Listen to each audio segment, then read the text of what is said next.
Oh, that's good sound.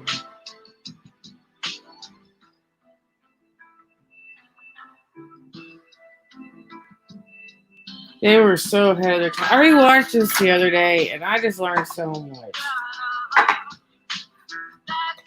Stuff I didn't catch on to the first go around.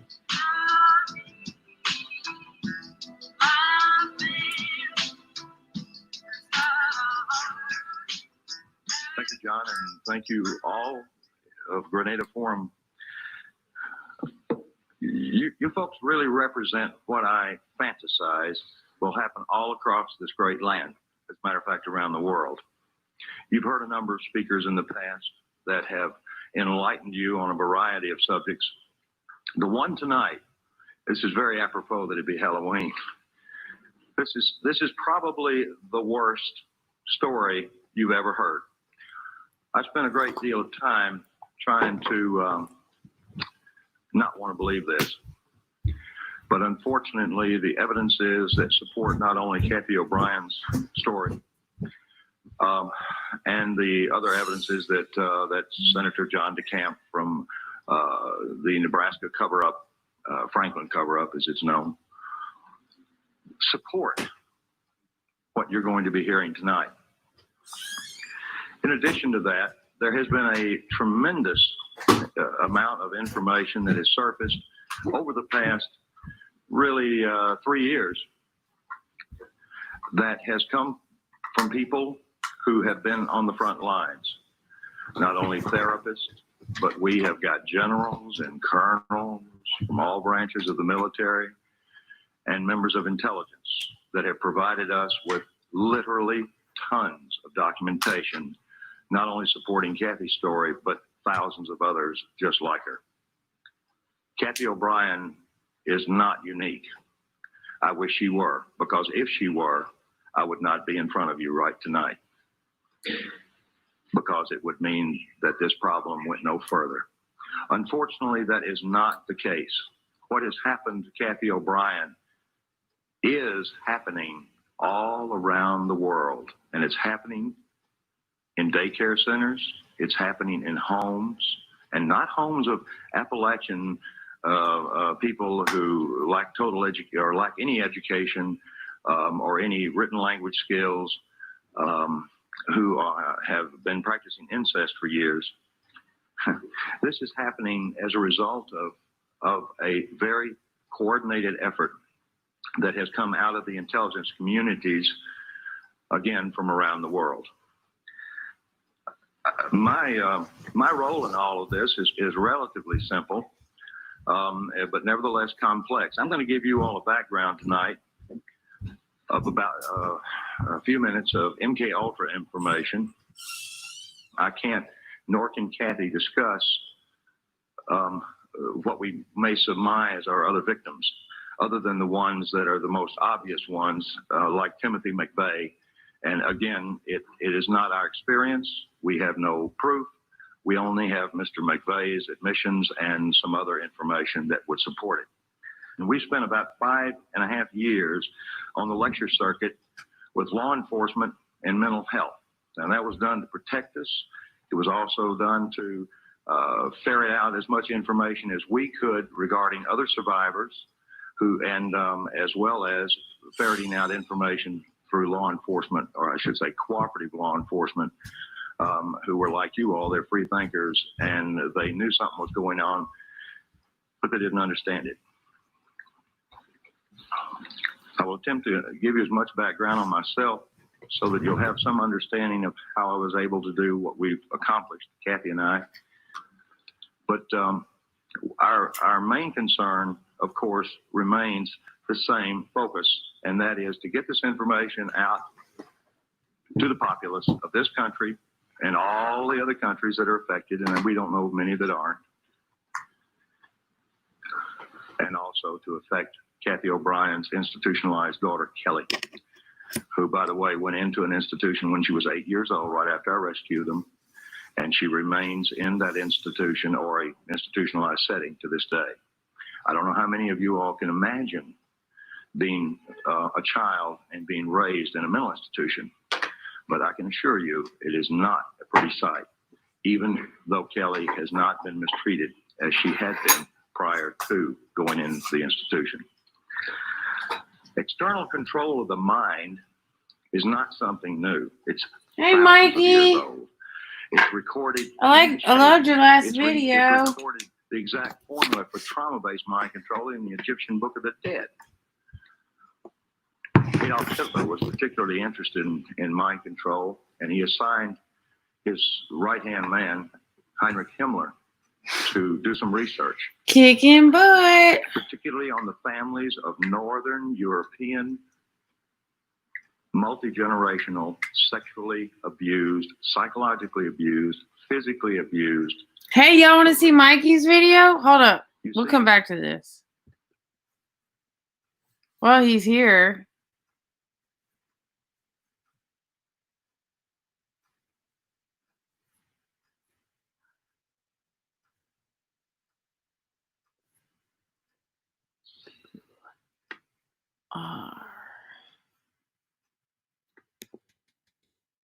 This ain't working.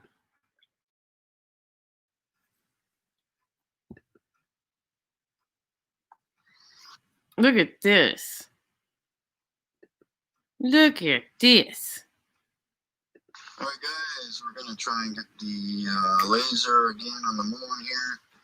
Y'all subscribe to Mikey Smith. He is kicking butt. He's doing real research. Not everybody has the brain like you do, Mikey. Like, you got one of those, I don't know, like, I would trust you to fix my car. Let's just put it like that. Yeah, there we go. We have the laser. Even if it was a foreign car.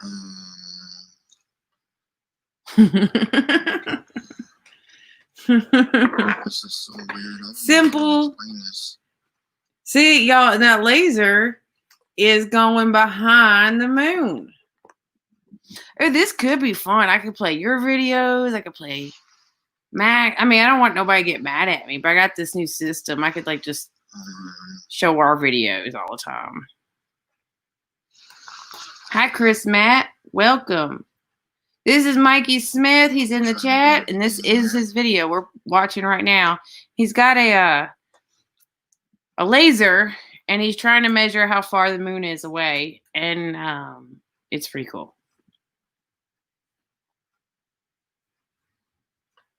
Everybody should do these little experiments for fun. Everybody. That is a wonderful moon shot. Look at that. I feel like it just reflected. Oh, did you see that? Something that kind of looked like a bug coming off of it. Oh, it must. Yeah, you must. Beautiful footage. I feel like it's a hologram. No, it's just slicing through, isn't it? Yeah, I feel like it's a hologram. And it's bending the laser behind it. That's what I'm feeling. The moon is not far away. Hi, Come on, guys. This is Chris. an 18-mile range laser. We need to wake the hell up, even in the flat Earth community. Provide proof that this moon is any less than 100 miles away, or even 50 miles away. Please. Look at that smoke. Look at those clouds. I could do. Okay. Absolutely insane. I don't know how many laser tests I have to do for these people to wake up. But yeah, it's time to wake up, folks. Time to wake up, folks. Look at that I thing. don't know what else to tell you, but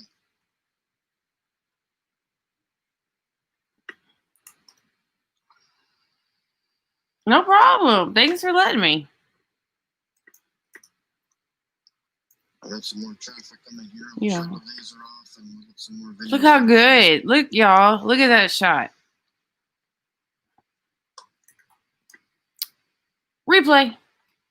Alright, guys, we're gonna try and get the laser again on the moon here. I'll do what I can to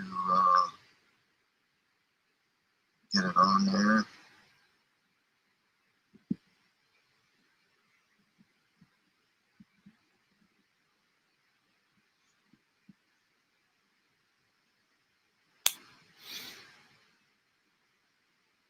I'm just lucky I know so many artists and people that create.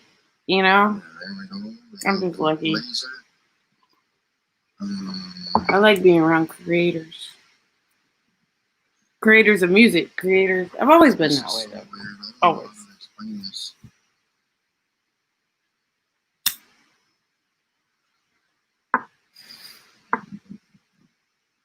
Y'all sub to Mikey's channel, Mikey Smith, down here in the chat.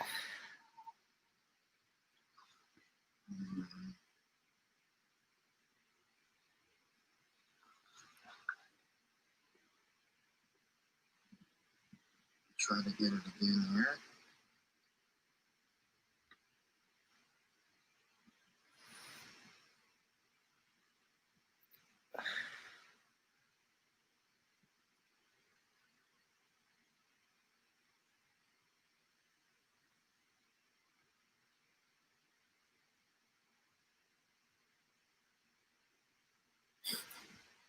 Oh, I saw it bounce off something. Did you see that? What? Analyzing your... It's a fake. Just kidding. Just kidding. You see it? It was right there. Let's see what that is. One more time. It's like a perfect little circle. Right here. It comes back up here.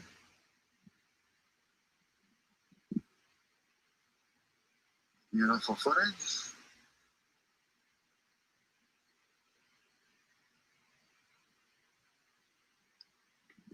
I don't know what you guys see, guys, but the moon is not far away. Come on, guys. This is an 18-mile range laser. We need to wake the hell up. I love your speech at the end.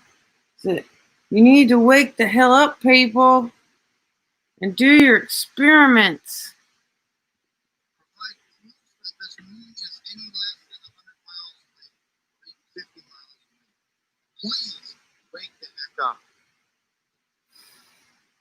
Ooh, what's that? Look at that. Right there. You see it? Absolutely insane. Here. I don't know how many laser tests. It's like, what are you doing, Mikey? People to wake up. But yeah, it's time to wake up, folks. Look at it. Right there. Y'all see that too?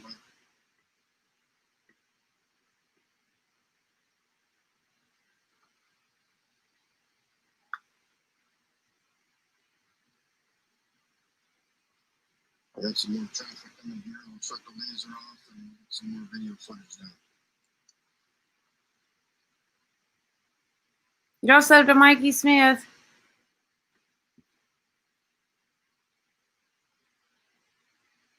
Mute. We don't need that.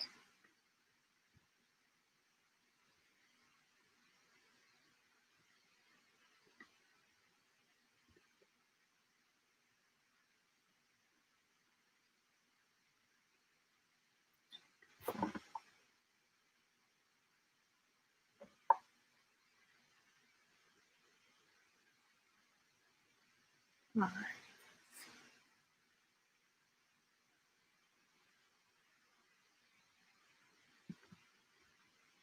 Oh, look at. Oh, I should have put that up. You gotta give me a minute. I'm new. Okay, that was fun.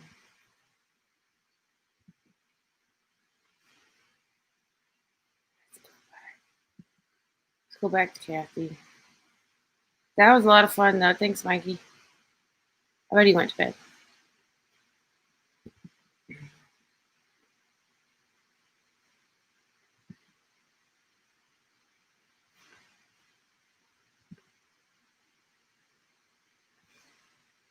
The Bible and understand its literal interpretation about the sins of the father.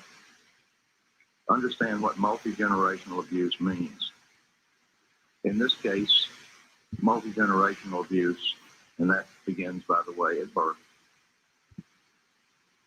involves horrendous sexual and psychological and physical abuse.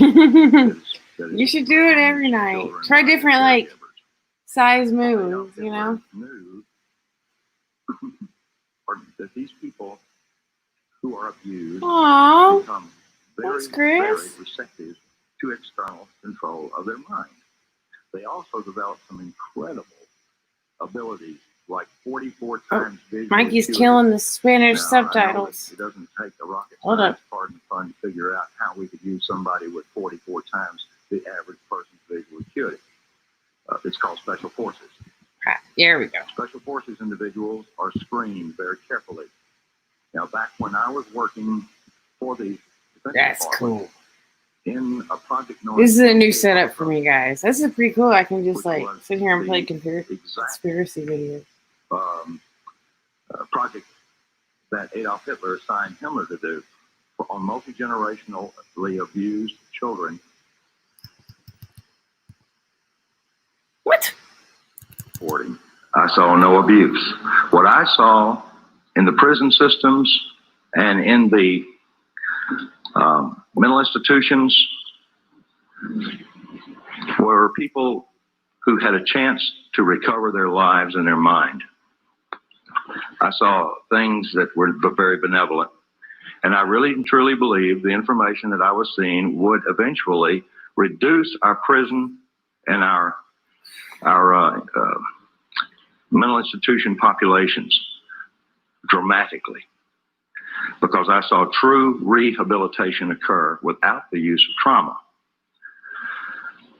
Well,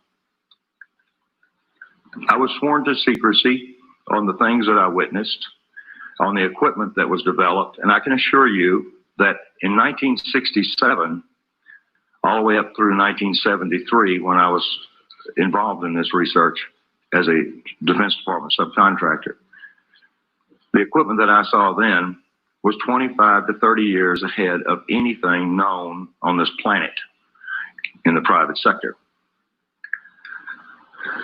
I don't know if I was even seeing a portion of what was actually available. I don't know if what I was witnessing represented even a small percentage of what was actually occurring. But I was put into that job after months and months and months of psychological examinations because they knew I could keep a secret. I was given a Defense Department clearance. I knew about the Heinrich Himmler studies for Adolf Hitler, and I knew that Adolf Hitler wanted to develop some very serious people to put in places to control various regions in what he called, and George Bush called, and Nero called, the New World Order. You see, Adolf Hitler was not the first, nor was George Bush, to fantasize about this hideous idea of totalitarian government enslaving an entire globes through mind manipulation. Now, mind manipulation comes in a lot of forms. You folks are not, you folks in this room are not falling into one big, huge trap, and that is information control. And I, again, thank the Grenada Forum for bringing Cathey and I in to impart this message, because we need your support. This book is not distributed through bookstores for the most part. The few bookstores that do handle it directly with us. To guard the integrity of the book so that it would go totally uncensored, we published it ourselves the first time.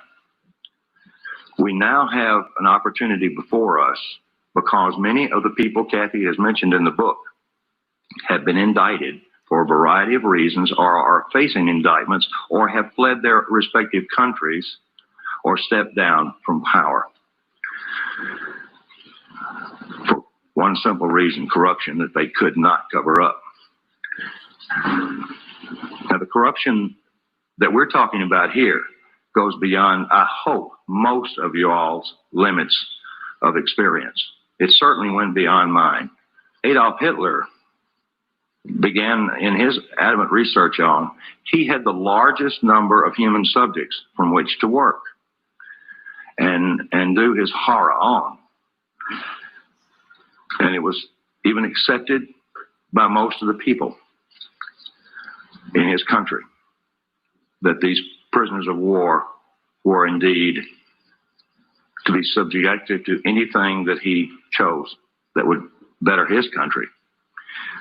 Well, MK Ultra took on the same scientist, because in 1947, when the National Security Act was formed, there was a project that was developed called Project Paperclip. Well, Cathey O'Brien certainly is a remarkable person, but I can assure you the prognosis for recovery of someone who has been horribly abused before age 5, before the brain is fully formed, the recovery is I should say the level of recovery is very good. These people can lead normal, productive lives, even though they've experienced, in most cases, a lifetime of horrific abuse. That was the thing that surprised me the most. Now, there are a lot of survivors out there. There are a lot of survivors in various levels of recovery. Cathey is, again, the only one that we know of that is vocal, that has written a book, that's been validated, and we haven't been locked up. Now, I want everybody in this room to understand that neither Cathey or I are suicidal. And we just came back from Arkansas, and I want to tell you, Cathey and I were invited over there to spend 4 days with the investigators because they had found one chapter of her book they were actually able to validate. I said, well, give it to me in print. And they said, we can't do that. And I said, well, okay. Can I use this recording? I was only joking. They patted me down before I went in. But no, these people are what I consider friends of yours and mine. Now, if there are any CIA operatives in this room, you don't have to hold up your hand. But I'll tell you where I'm staying, and I want you to come see me alone. Particularly if you're trying to disrupt what we're doing. Because this information that Adolf Hitler was developing, we developed through Project Paperclip. Project Paperclip was the importation of Nazi and fascist scientists into this country after World War II that saturated our universities, saturated our Fortune 500 corporations, saturated NASA. It built NASA. And it has infiltrated every aspect of society with its filth. Filth and child pornography. Filth and blood rituals and hideous religious beliefs that involve human sacrifice. Anything to traumatize the mind. Some of these, I'm approached by a number of avid researchers that say, well, this is Satan behind it. Well, I want to tell you, these are people behind it because I worked for the airline that brought these folks in. I had no idea what I was involved in, but I was recruited by Capital International Airways for the purposes that I could keep my mouth shut, and I worked on a need-to-know basis. Most operatives do not know who they're working for. There are over 86,000 of them in this country. Now, you divide that by 50 and see what you come up with. This place is crawling with Big Brother. The KGB never had that many functioning operatives in high levels as we do in this country. 1984, George Orwell's book really was a grim prophecy that has come true. Most people are saying we got to stop this New World Order from taking over. It's already here. We're in it. Now let's understand who the players are and some of their tools. Mind control, whether it be trauma-based mind control to develop a totally robotic human being, is one type. Fortunately, it requires a great deal of horrible trauma that somebody's got to put on with these people. And it requires something more than just pushing a button on a console. There is equipment available now that we cannot protect ourselves from. And the amazing part about this equipment is it's available to everyone in this room. I don't quite understand the philosophy about making pain field generators and another device called an MDD-1, which uses a dual coil electromagnetic pulse system, which affects our cerebral cortex. It stops logical thought. You couldn't balance your checkbook if one of these things were turned on, nor could you think to turn it off, any more than Cathey O'Brien could have thought to have walked away from her victimization. This is not the beaten wife syndrome. This has nothing to do with an economic situation. This has something to do with robotic mind control. There are tons and tons of documents. Transformation of America is a book. Our book, an autobiography, Cathey's autobiography. I wrote the first 4 or 5 chapters to give you a briefing. But what this book contains is her life, that which we can validate. When this book was printed, we had over 27,000 documents. 27,000 documents fit into 5 file cabinets. We now have over 3 tons of paperwork. General Russell Bowen, who was one of the originators, and he's set up Operation Watchtower, the CIA's drug op. By the way, how many of you believe that the Central Intelligence Agency is the world's largest drug dealer? Can I see? Okay. So that makes our country the largest drug dealer on the face of the earth. And I resent this. I know now why the intelligence community did not want me for an officer. I know now why I was not privy to some of the stuff that I am now, unfortunately, very privy to. Because I think I'd have blown the whistle on them. There's a lot of whistleblowers out here now. I was hired because I could keep secrets. This is against my programming. But I can assure you of this. It would be against God and everything that I am if I didn't get up here and talk and present Cathey O'Brien so that she can present her story.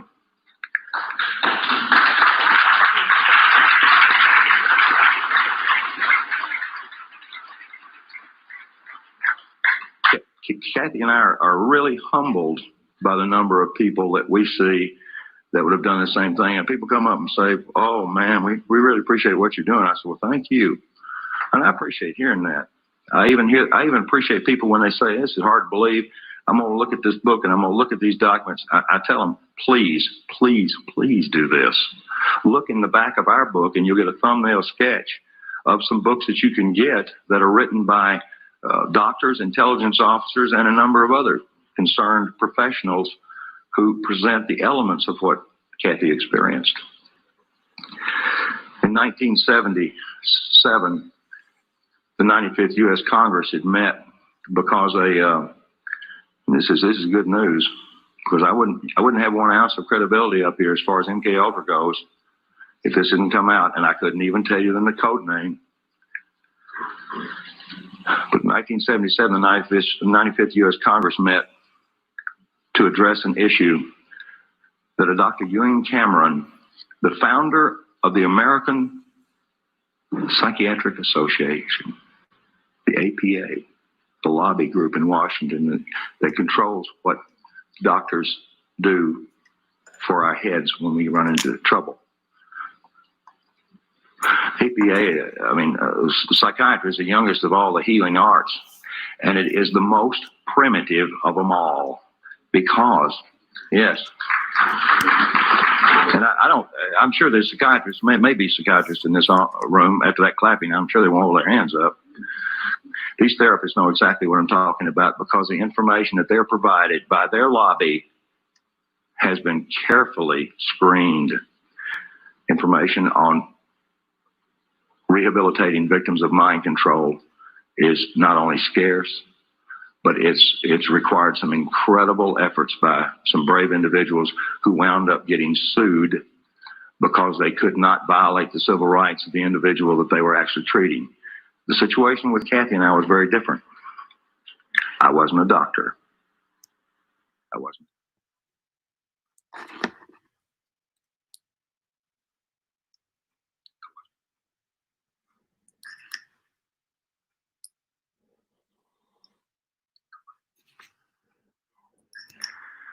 I'd seen this with people involved in espionage, and I immediately thought that Cathey had been an information courier, even though she was dressed like a prostitute, walked like a prostitute, and talked like somebody that was leading a Christian choir somewhere. It was such a conflict. I couldn't quite grasp this contrast until I was given a great deal of information from some people involved in intelligence in this country and abroad. I was fed a treatment modality that ultimately would lead to putting Cathey O'Brien free again for the second time in her life. The first time was when she was born, and it stopped right there. Cathey O'Brien had been a victim of the most horrendous abuse system known to man. The type of mind control, again, that Adolf Hitler thought that he could use on certain individuals, putting them in positions of extraordinary power and having invisible strings, master puppeteer, to their minds and what they said. I don't know if we have politicians like that now or not, because it seems like you don't have to put them under mind control. They'll do anything that corrupt members of Congress persuade them to do. Isn't that so I've known true? several corrupt congressmen that didn't have to be blackmailed with sex, that didn't have to be enticed with money or drugs. They just simply were corrupt. You see, a sociopath is a very outgoing individual. Leaders. Yeah, leaders. Yeah. Unfortunately, sociopaths have no conscience, no expression of soul. They do not relate to anyone else's pain except it gives them pleasure. MK Ultra was designed and had many, many sub-projects for developing the perfect soldier, the perfect espionage agent, things that I was told that would... Okay, right there, he's not joking. The perfect soldier, the perfect espionage agent, okay? This is something I've caught, like, I watched this probably 5 years ago, and that's why it's important to go back and rewatch things, because 5 years ago, this could have just been a story. But we've learned so much, haven't we? So much. Cover an area of our national security that no soldier and no diplomat could possibly cover. No one told me that we were using them as drug mules and prostitutes. No one told me that we were using them for breeders so that children could be provided. Sheiks, world leaders. No one told me that we were using them for money laundering operations. Look at this. When I rescued Cathey and her daughter, the information about this is in the book. He's either... Look at his eyes. Look at those things. He is under stress. Under stress. You can see it in every pore. Look at that sweat. Sunken eyes. That is stress, guys. It took me a year to put Cathey back together, literally, with a whole lot of help and a whole lot of love. Other therapists don't have that latitude. They can't love their patients. They can't keep them away from telephones.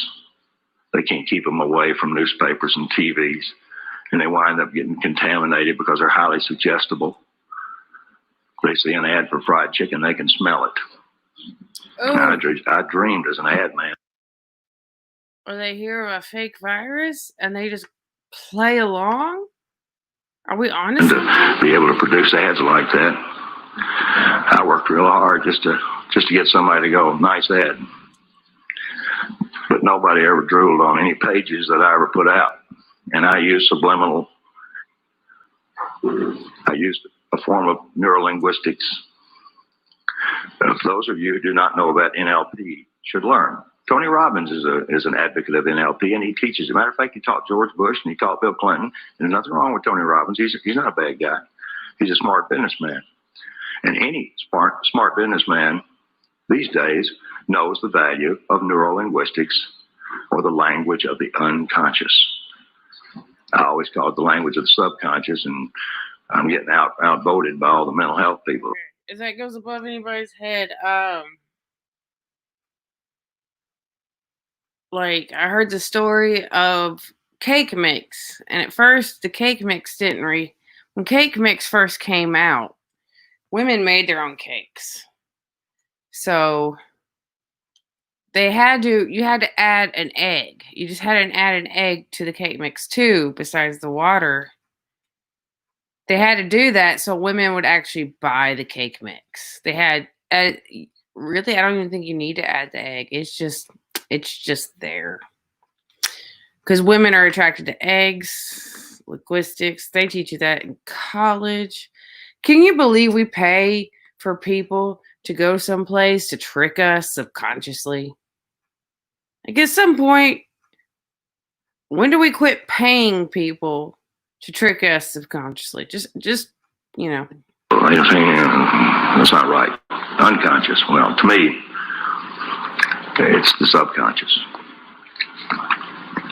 But the language of the subconscious provided me the codes, keys, and triggers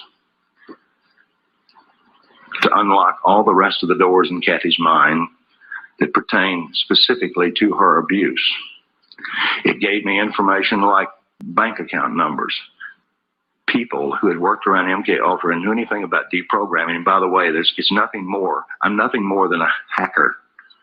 Instead of hacking a hard drive computer, I'm hacking the hard drive up here. Pretty smart. This job as a hacker provided me some incredible information on bank account numbers. And instead of going down and looting the bank accounts and having to hide for the rest of my natural life in luxury, I took them to the FBI and gave them to them. Mistake. Not because I knew they were clean or dirty. It's because I didn't want them to kill me over it. I provided everything that's in this book over a period of 3.5 years to every state, federal, and local law enforcement agency that was directly involved with this case. And the names of over 1,000 agencies and people. I wanted to get this before Congress. I wanted to get it before Congress, like happened in the 95th U.S. Congress in 1977, when the wife of a Canadian cabinet member had gone in to a mental hospital in Montreal where Dr. Ewan Cameron was practicing. I wonder why they say practicing. I saw that video. And she came out as a vegetable. Well, the cabinet member, I don't want to call his name right now, he was just incensed on trying to find out what had happened to his wife. They put her through horrific electroshock tortures and every other conceivable torture, drugs, hypnosis. Unfortunately, many others were involved in Dr. Ewan Cameron, the founder of the APA's experiments. Some of those recovered ones, I'm in touch with 2 of them. And these people are highly functional and most likely will be doing the same thing we're doing. One of them will be in the very near future. I don't know of any in this country that have recovered to the point where Cathey O'Brien has, because no doctor can dedicate 16 to 18 hours a day, day in, day out, 7 days a week, and violate every civil right that they've got and get away with it legally. Nor can they have their patients legally go into the safes or safe of their handlers and pull out their diaries. By the way, in one of the diaries, it's got Bill Clinton's home phone number. It's got Dick Thornburg on a coke deal for $20,000. And the list goes on. This is a small group, gang. I suppose, if you consider the population of the United States, it's so fractional, these bad guys that are in control of all of us, it's so fractional that we wonder what on earth could they be doing.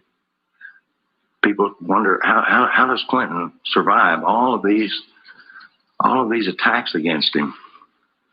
How did George Bush survive the attacks against him? Well, he didn't. He went out of office, but I don't believe anything changed. I believe the guy that he had for his replacement did exactly what he wanted to do, like start out with NAFTA and GATT. We're, as David Icke so eloquently said, a one-party system. There are ways to change that, and there are a number of people that are making some very positive efforts in that direction. But that's their job. My job and Cathey's job is to stand before groups like you, very nervous, because we're not nervous that we stand in front of you so much as we want to make sure that the information you get will excite you enough to where you'll go out and talk about it, or go out and investigate it and talk about it some more. That's all we want to do. I am absolutely intent on the idea that the information contained in this book will indeed reach the eyes of those who can see. And the information contained on this video that's being produced right now will reach the eyes of those that can hear and see truth, so that they will get out and begin to wonder why Sirhan had the same psychiatrist, Johnny and West, Lee Harvey Oswald, Timothy McVeigh. Now, boy, I'll tell you, this guy is real popular. He's right down here at UCLA. He was also the first person to call me on my unlisted, unpublished, fake name telephone out in the boonies outside of Anchorage, Alaska, after I rescued Cathey and her daughter. I wasn't connected well enough to be told not to do anything on my own. And at the time, I was absolutely out of my mind from hearing this stuff. I was suffering from what is known as post-traumatic stress disorder. I was shell-shocked after hearing what Cathey and Kelly were showing me, and then or telling me, and I was showing this information to members of the intelligence community and members of U.S. Customs and other branches of federal law enforcement who validated it for me. Thank you. At this point, I'd like to present Cathey O'Brien, the person who rescued my spirituality. I wasn't a bad guy, but I needed that extra push, and I'm mighty proud to have been with her for over 8 years now.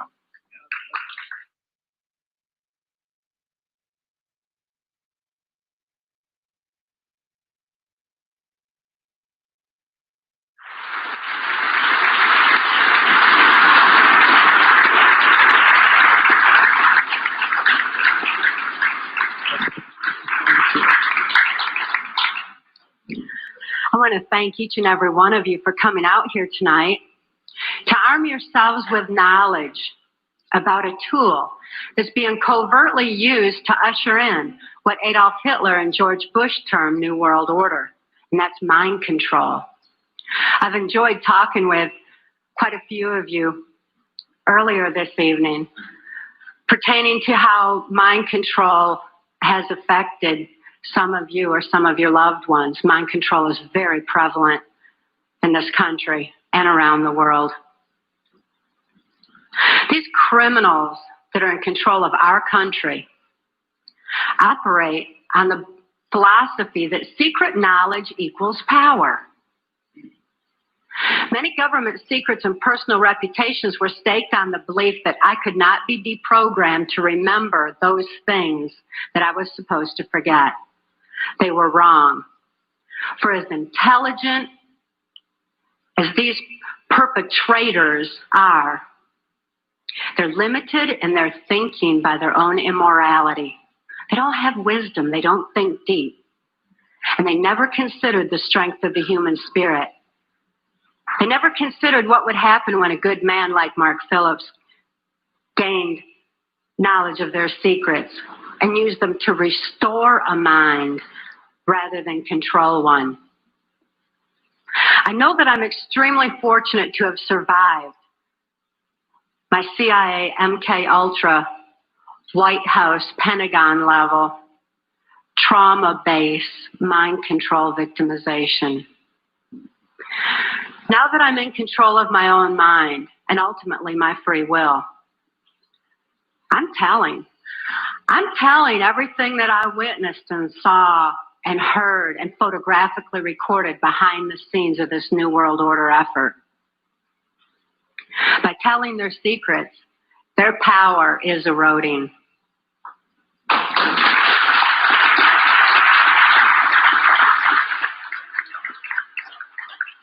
I also speak out to give voice to the many, many mind control victims and survivors out there who can't think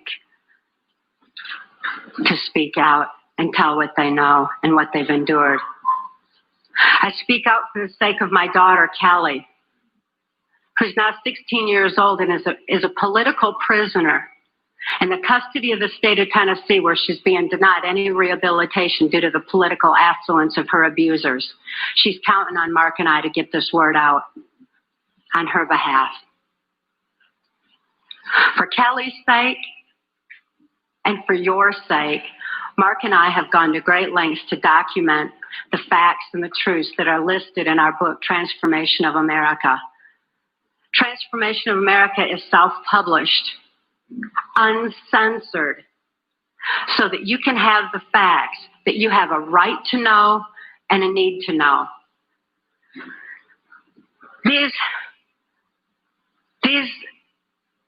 truths have been covered up and kept from all of us for a long time under a blanket of so-called national security. This is the same blanket of national security that has prevented us from obtaining justice, despite the extensive evidences and documentation we have. We have over 27,000 documents and evidences. Government insider testimony, medical records, more than enough evidence for any legal procedure in this country, including congressional. But this blanket of national security has stopped us from obtaining justice. It's time for truth to prevail. It's time that these truths were brought to light for the sake of humanity as we know it. I'd like to begin by defining mind control by my experience. I realized that my experience was extreme, that the extensive, total robotic, absolute mind control I endured is more limited than the kind of mind control that's proliferating in society. Mind control has kind of a sliding scale where you've got the total robotic mind control on one side, and you've got mind control that's proliferating, such as in occultism in this country, or Global Education 2000, where children are losing their freedom of thought and their ability to critically analyze. There's so many different aspects of society that are affected by mind control in varying degrees. It's imperative that this information get out. And as I explain my victimization, it certainly can be applied to all different facets of mind control and mind manipulation. And as Mark and I have heard so many, many times from people who have read the book and heard us speak out, that this is a thread that's tying things together. All of a sudden, this whole new world order is making sense. The erosion of constitutional values, the the erosion of morality in this country, all of a sudden, it begins to make sense when we learn about mind control. I was born in 1957 in Muskegon, Michigan, to a multi-generational incest-based family. This means my father was sexually abused as a child, my mother was sexually abused as a child, and they were sexually abusing me. My father sexually abused me as far back as I can remember. And I've often heard him state that he began substituting his penis for my mother's nipple while I was still an infant. I tell you this so that you can understand that my sexuality was confused in infancy. It was put into an area of my brain that's much like survival, like eating and drinking would be. I tell you these facts so that you can be better armed and understand what's happening in society. And name names. Mark and I name names in our book, Transformation of America, not so that I can say, well, I was in the White House with so-and-so. I mean, I missed the whole glamour part, but this is so you know who the problem is and where these problems lie. The sexual abuse that I was enduring was so horrific that I developed dissociative identity disorder. This used to be termed multiple personality disorder, and I'm so glad they've changed it to dissociative identity disorder because it really more aptly describes the compartmentalization that occurs when a person endures trauma that is literally too horrible to comprehend. Even though I couldn't understand that what my father was doing was morally wrong, the pain and the suffocation of his abuse was so extensive that I developed dissociative identity disorder. It certainly was incomprehensible. There was no place for it in my mind to deal with such horror. Therefore, I developed a compartment in my brain, a little area behind amnesic barriers that was actually the neuron pathway shutting down in my brain in order to compartmentalize the memory of abuse so that the rest of my mind could function normally as though nothing had happened. So if I'd see my father at the dinner table, I didn't remember sexual abuse. But as soon as he unzipped his pants, the part of me, that part in my brain that knew how to deal with that horrific abuse, the neuron pathways actually physically opened up so that that part of my mind could deal with my father again and again and again as needed. I certainly had a lot of experiences within that compartment that dealt with my father's abuse. But I didn't have a full range of perceptions. I had a very limited perception, a very limited view. Therefore, I'm so glad it's not termed personality anymore. I developed another compartment in my brain to deal with my mother's abuse. Her abuse was primarily psychological. She suffered from dissociative identity disorder herself, and I don't hold her accountable for her actions the way that I do my father, who is fully aware of what he was doing. My mother, in spite of her inability to control herself, destroyed any remnants of self-esteem that I might have developed. And her abuse was so horrific that I developed another compartment in my brain just to deal with my mother. I developed another compartment to deal with the child pornography that my father was subjecting me to. He was earning his living as a worm digger on a 6th grade education and supplemented the family income with child pornography that was being distributed through the local Michigan mafia pornography ring. At that time, there's a criminal faction of our government that was interested in targeting children such as myself for mind control, because this compartmentalization of memory was something that they deemed ideal for keeping government secrets. After all, if I couldn't think to remember, how could I tell about it? Additionally, people who suffer from dissociative identity disorder develop a photographic memory behind those amnesic barriers, because the brain has a defense mechanism that when trauma occurs, it photographically records events surrounding trauma.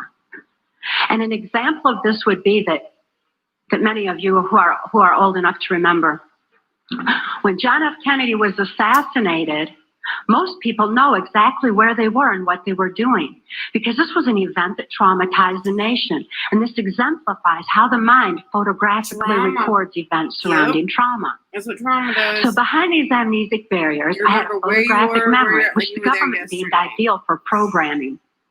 That way I could deliver messages to and from government leaders, or in my case, also drug lords, who were involved in funding the black budget and funding the New World Order controls. They're interested in programming me so that I would deliver the messages verbatim. When I delivered messages, I delivered exactly what I was told, using the voice inflections of my abusers, with no conscious comprehension of what I was even saying. It was just a tape recorder, just parroting out exactly what I'd been told. Another aspect that the government was interested in is that as a dissociative identity disorder person, I had no concept of time, because I was going from compartment to compartment of my brain with no memory of what had happened before. Therefore, I had no ability to even keep track of time, and a concept of it was just absolutely impossible. And it also makes for, if I didn't know what I was doing earlier, I wouldn't know to be tired while I was overdoing something else. Therefore, a person who suffered from dissociative identity disorder had extensive. I guess that's why you need a handler in your NK Ultra programming. You need your handler so they can take charge of time. Because Cathey had no sense of time, so someone had to take care of time. And so I guess she had a handler. All right, well, let's see. Physical endurance, just superhuman strength and ability to keep going and going and going and going. Oh, there we go. Super soldier. Don't see that? Dissociative identity disorder persons also. Super body strength.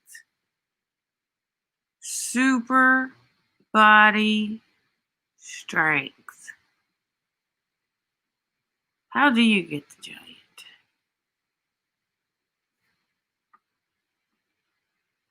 So that I would deliver the messages verbatim.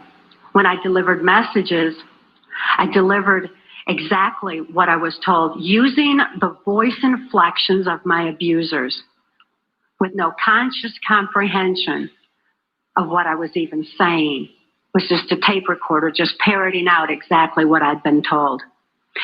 Another aspect that the government was interested in is that as a dissociative identity disorder person, I had no concept of time, because I was going from compartment to compartment of my brain with no memory of what had happened before. Therefore, I had no ability to even keep track of time, and a concept of it was just absolutely impossible. And it also makes for, if I didn't know what I was doing earlier, I wouldn't know to be tired while I was overdoing something else. Therefore, a person who suffered from dissociative identity disorder had extensive physical endurance, just superhuman strength and ability to keep going and going and going and going. That would also make sense that you got agents that are athletes, because they got that endurance. And then a really good person would be the person that don't look like they have endurance, but they do. And then maybe these super soldiers are like, they've done this for generations, and these super soldiers that we find these pictures, they're like 8 feet, 9 feet tall. Maybe they're prior to this. It's interesting. It's guessing. It's all guessing. Dissociative identity disorder persons also develop 44 times visual acuity. Very often that's why you see them wide-eyed with the whites around their eyes, because they're actually taking in more of their surroundings than the average person. 44 times more detail than the average person sees. That certainly makes them perfect marksmen for mercenary operations or for intelligence in different areas that the government was interested in developing mind control. I was a chosen one, or a prime candidate. They're super smart. They're super athletic. They're good looking, probably.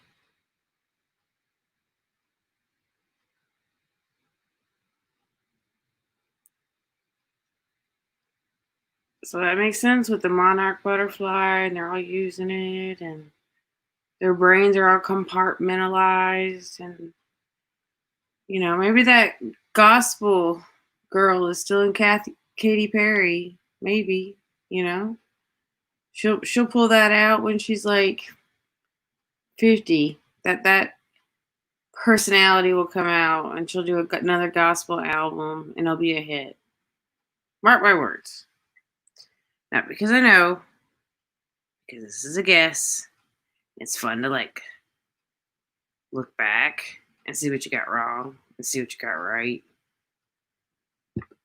For mind control, because of the sexual abuse that I had endured, my sexuality had been enhanced. Therefore, I was used as a sex slave and also delivered messages to and from these government leaders. At that time, because a government, this criminal faction of our government, was so interested in dissociative identity disordered persons, they knew that any child that was subjected to child pornography had to have endured trauma so horrible that they had to be suffering from that disorder. Therefore, this criminal faction of our government sanctioned this child pornography ring so that they could identify and target children such as myself for the project. At that time, the politician, local Michigan politician, mafia politician, the politician who was protecting this Michigan mafia pornography ring was a guy named Gerald Ford. This is the same Gerald Ford that went on to become the first unelected president of the United States. Gerald Ford, I never perceived his political affluence. Okay, so I'm guessing General Ford was the guy after JFK. I mean, everybody's gone. It's just me here, but it's okay. It's okay to document.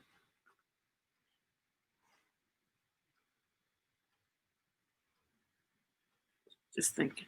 I only perceived him as another abuser like my father because Gerald Ford also sexually abused me. She's using the word abuser, but I think we could substitute that for handler.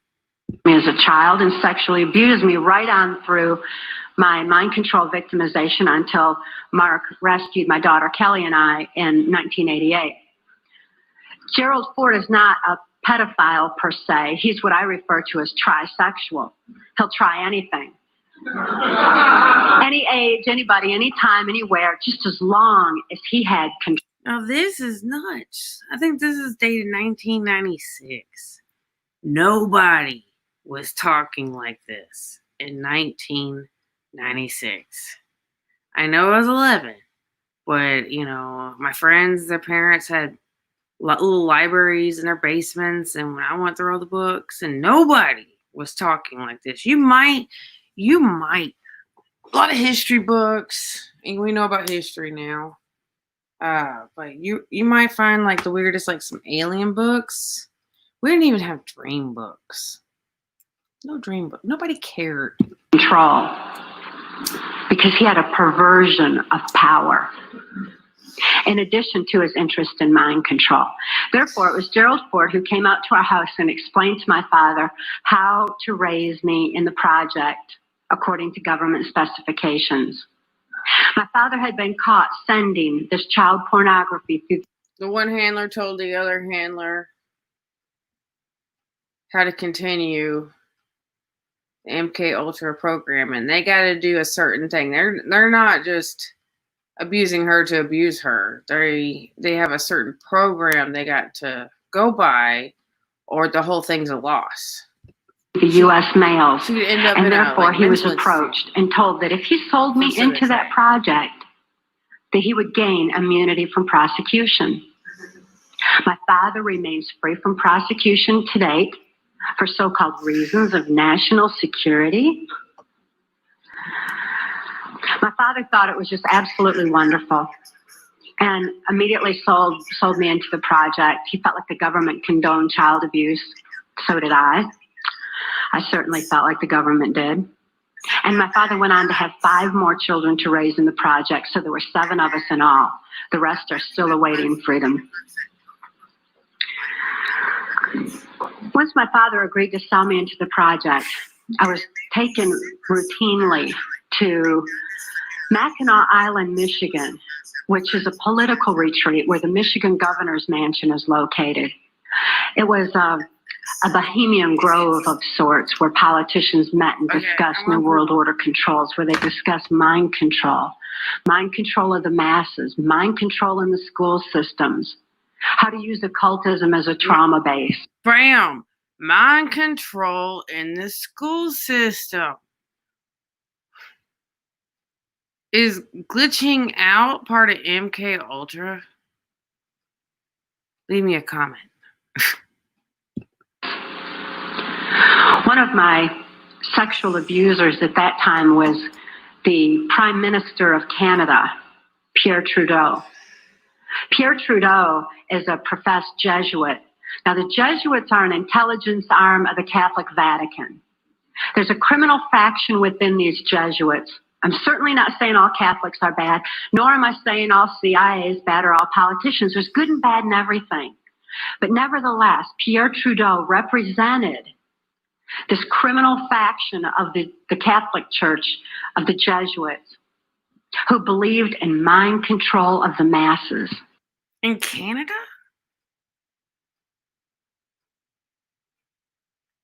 How many Canadians are Catholic? That's interesting.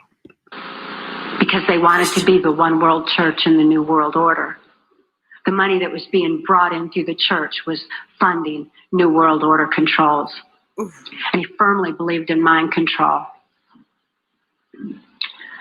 Another sexual abuser of mine was then Michigan Senator and later U.S. Congressman Guy Vanderjagt.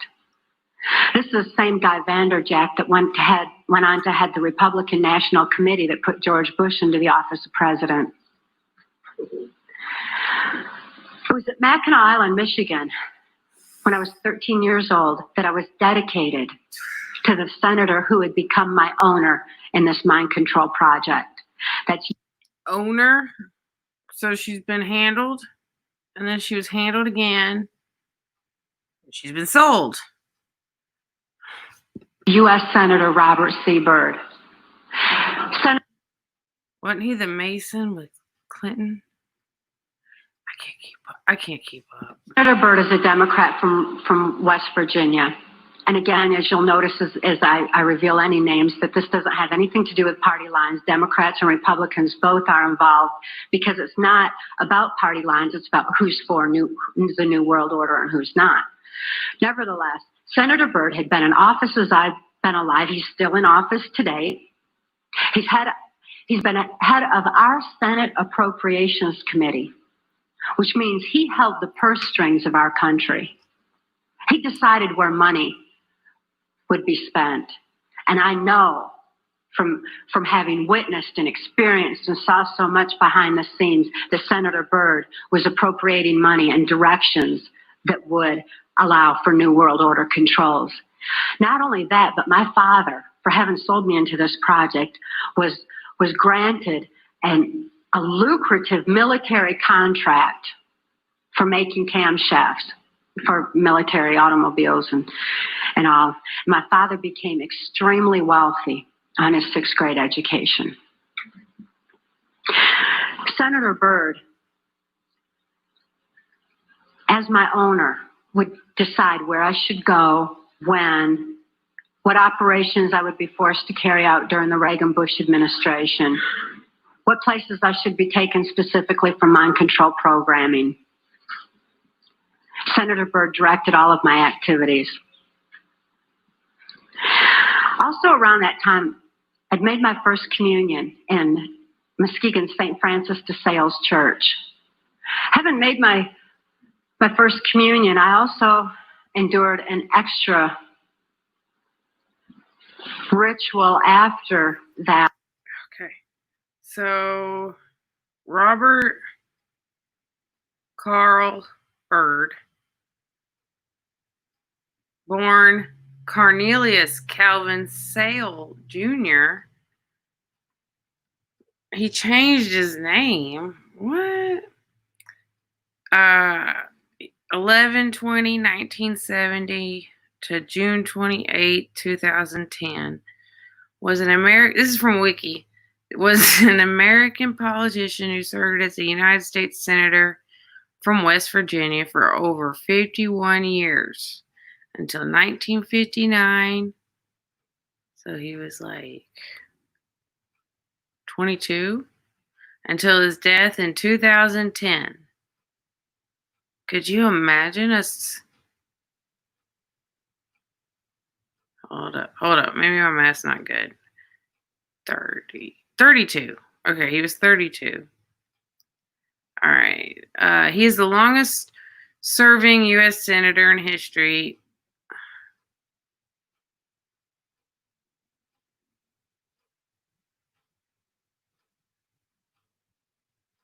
All righty.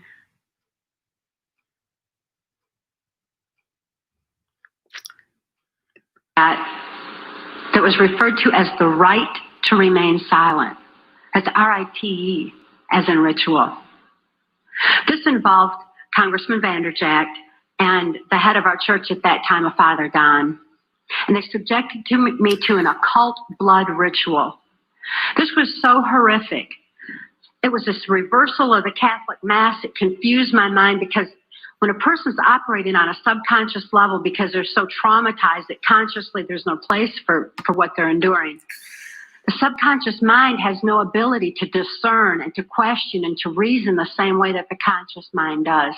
And this reversal of the Catholic Mass into occultism just made it all seem to run together in my mind.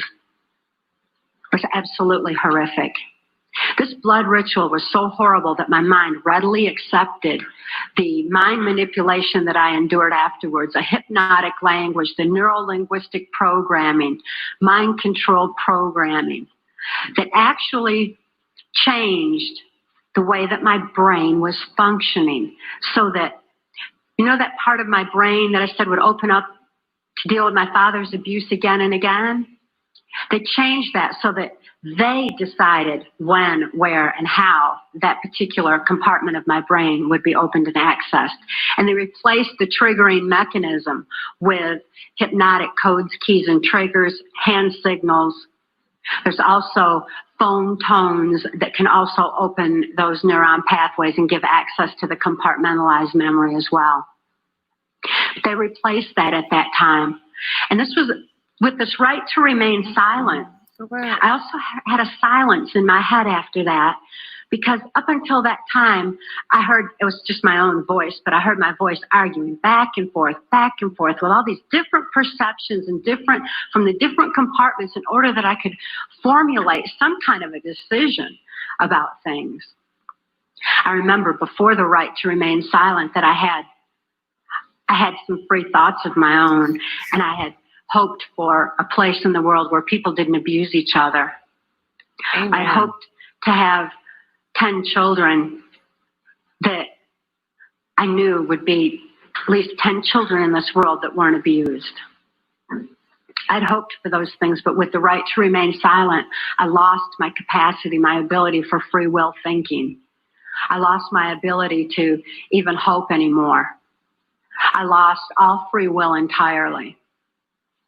This right to remain silent silenced this argument that always went on in my head. And instead, all I ever heard from that point on was the voices of my abusers directing me, telling me exactly what it was I was supposed to do.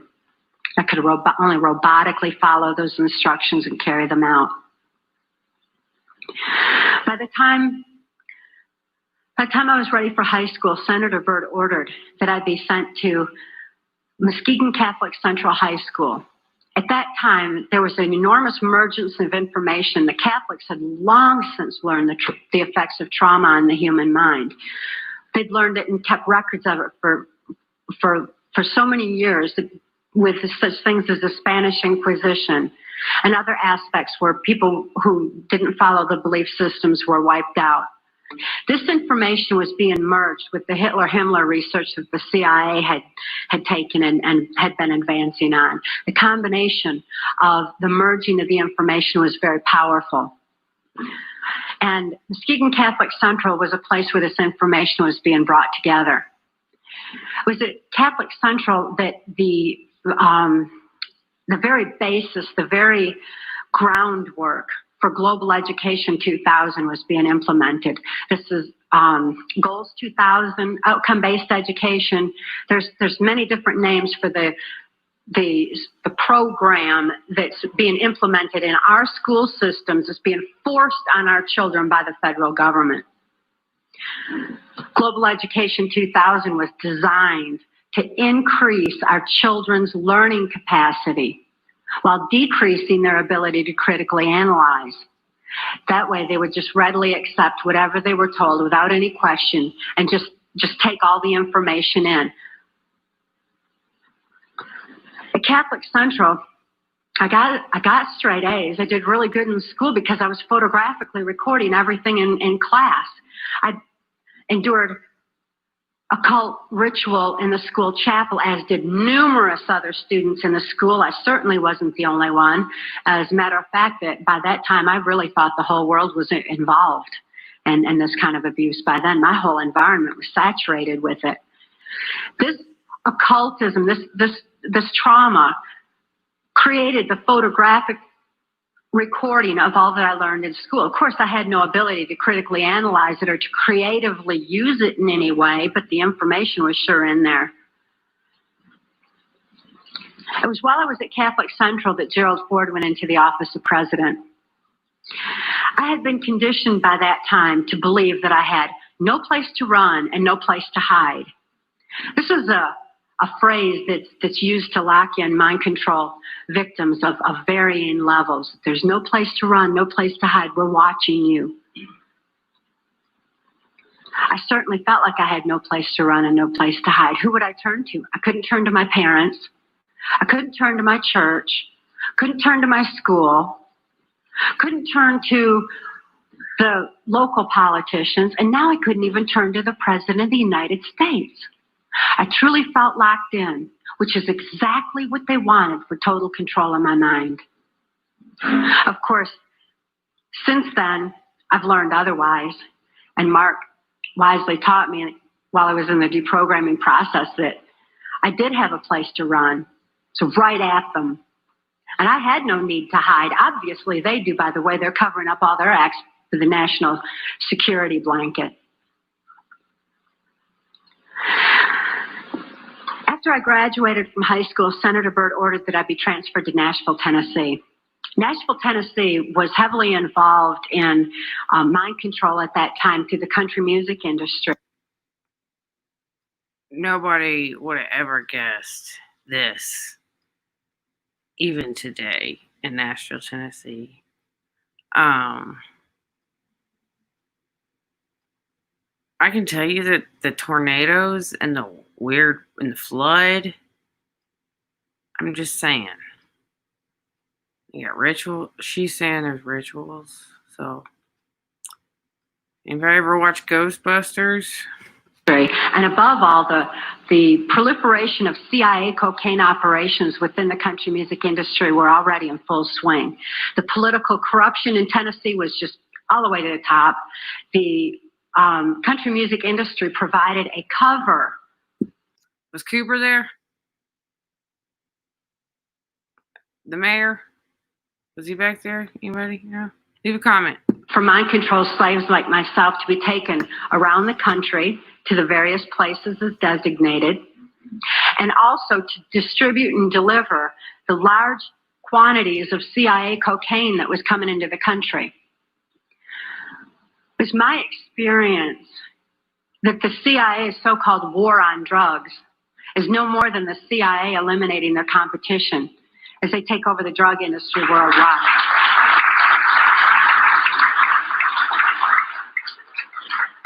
They took their war on drugs to our street corners and turned our streets into a bloodbath. The country music industry provided the cover for distributing the cocaine, so Senator Byrd wanted me to be within the country music industry. Besides that, he fancied himself an entertainer of sorts, and he fiddled on the Grand Ole Opry from time to time. When I was first sent to Nashville, he was playing on the Opry that night, and he had a musician behind him, a guy named Wayne Cox. Wayne Cox later told me that playing music behind Senator Byrd wasn't the only way that he backed him, but that he backed him politically as well. After the Opry that night, I endured an occult ritual again. Occultism is oftentimes used as a trauma base for mind control. Who can comprehend that kind of a trauma?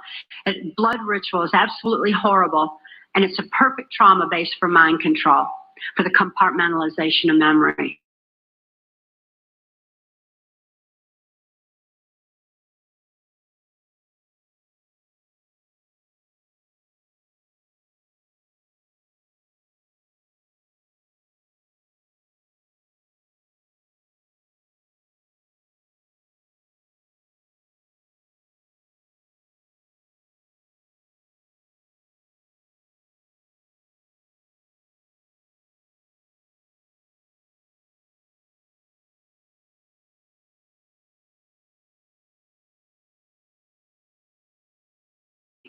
I witnessed Wayne me to more trauma sufficient to satisfy the numerous compartments Senator Byrd wanted developed in my brain for mind control programming so that I could carry out various operations during the Reagan-Bush administration.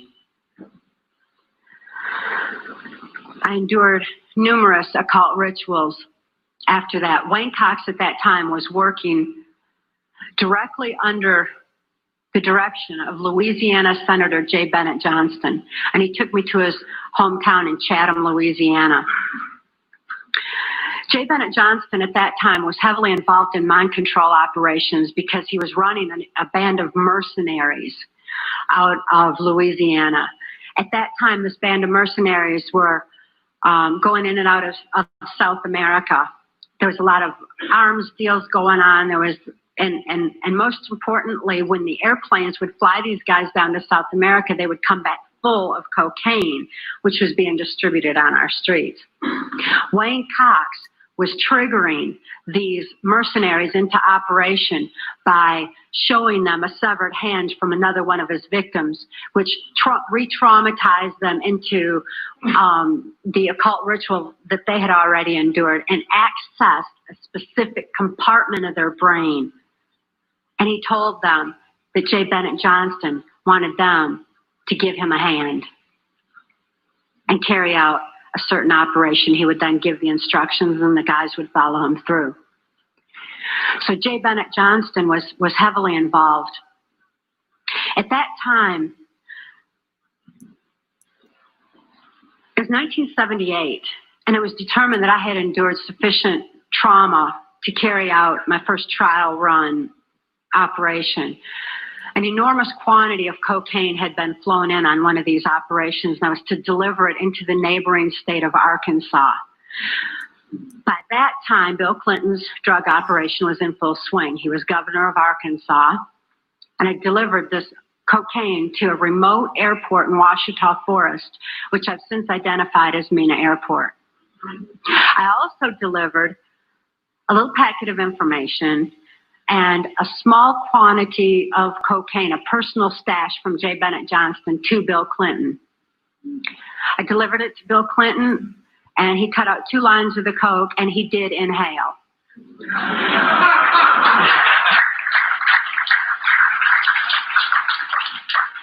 That certainly wasn't the only time I saw Bill Clinton using cocaine.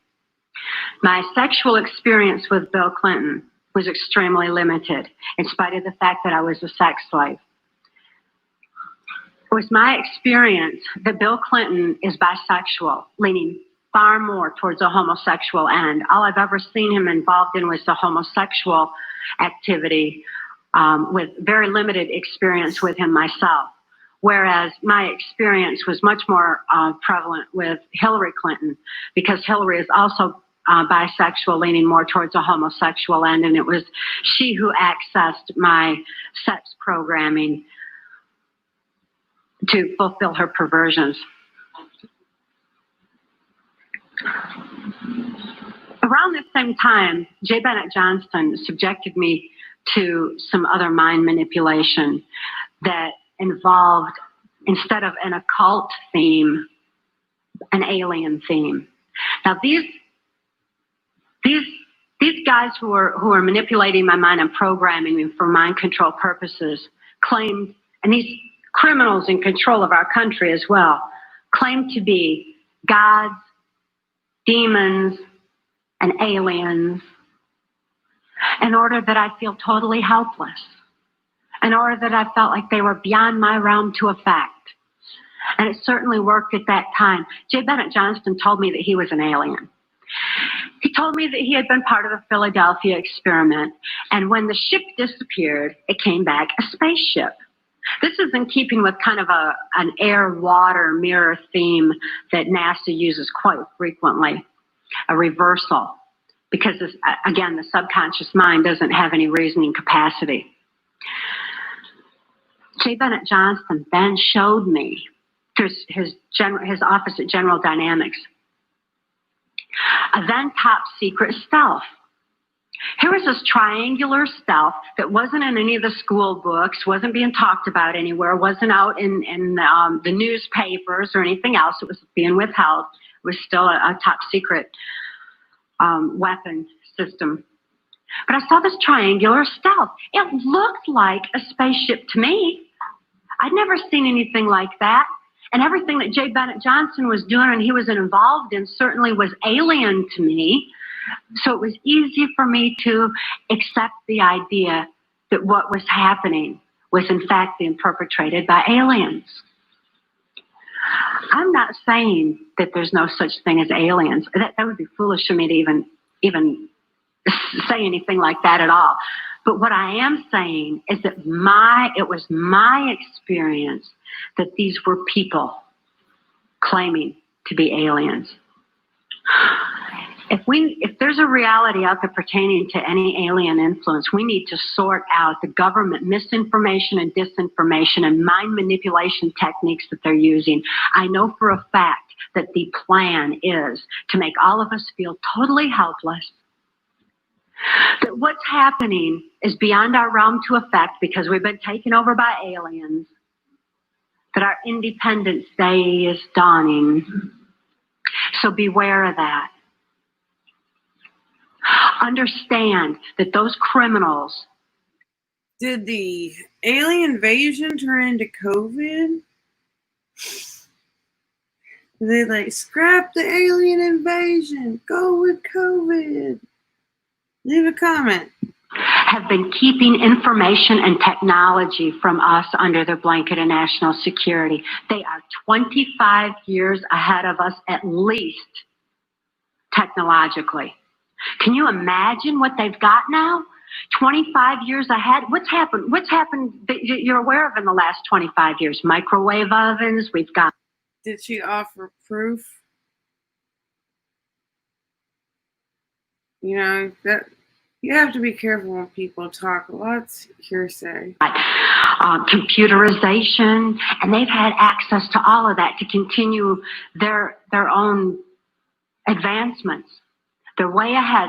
So when they say, it's aliens, and they show us some incredible technology, don't fall into the trap of feeling totally helpless, that this is beyond our realm to affect. Superstition begins where knowledge leaves off. And they have been keeping knowledge from us for a long time.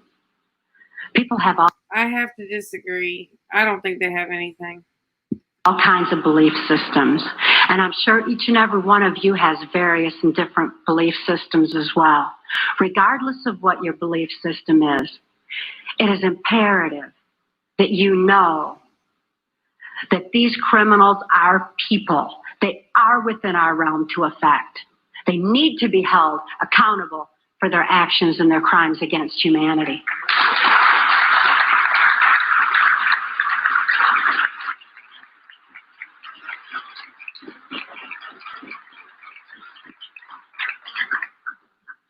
It was 19 1980, and my daughter Kelly was born.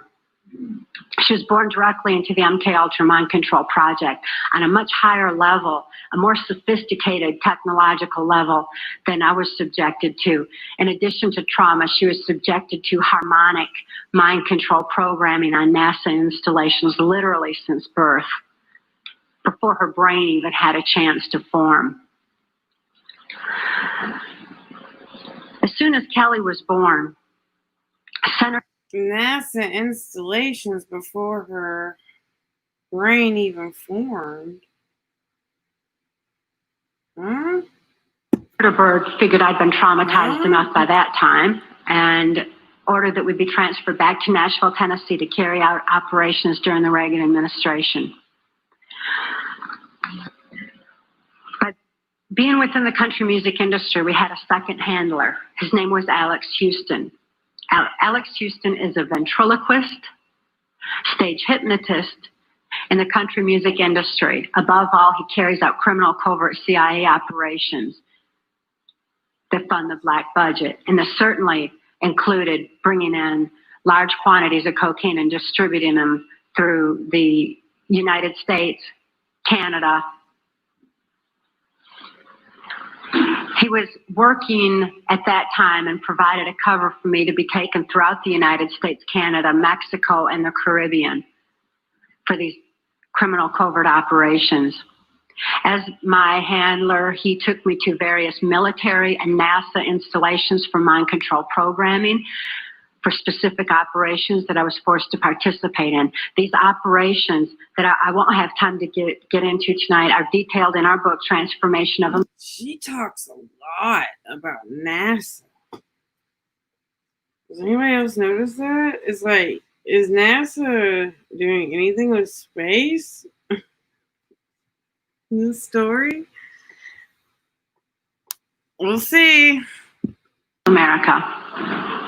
And they involve such leaders as the president of Mexico at that time, De La Madrid, and Vice President Salinas. It was my experience that in 1984, there's a CIA trauma base, near-death trauma center that's located in Lampe, Missouri. They made a movie about that. I don't remember the name. It's called the Swiss Villa Amphitheater. And they bring certain involved country music acts in to bring large quantities of cocaine or bring the cocaine out for distribution. Because Lampe, Missouri is just across the Arkansas line and is very much a part of Bill Clinton's cocaine operation. And it was in full swing at that time. It's also interesting to note that this Lampe, Missouri operation is where the country music industry was more conveniently relocated, right there in Branson, so that it would be closer to Clinton's cocaine operations.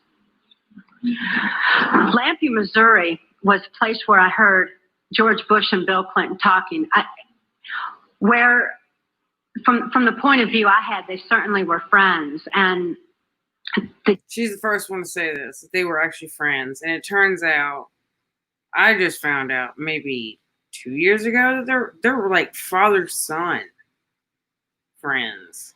Didn't recognize any party lines between them. That's something for the, a smoke and mirrors illusion for the public. It's not something they adhere to because they had exactly the same agenda, and that was for bringing in this new world order. I heard George Bush talking at that time. He was talking to Bill Clinton, and I've since photographically recorded it and wrote it verbatim in our book, that when the American people became disillusioned with Republicans leading them into the New World Order, that Bill Clinton, as a Democrat, was going to be put into the office of president. This was decided in 1984. Actually, I'd heard about it even prior to that, but that, as of 1984, they were already discussing it as an absolute fact. It was also discussed in the groundwork for NAFTA, that by the time George Bush went into the office of president, that Salinas was going to become president of Mexico, and they together would be bringing in the NAFTA, which was the beginning of... I would love to know when Obama was first, appeared.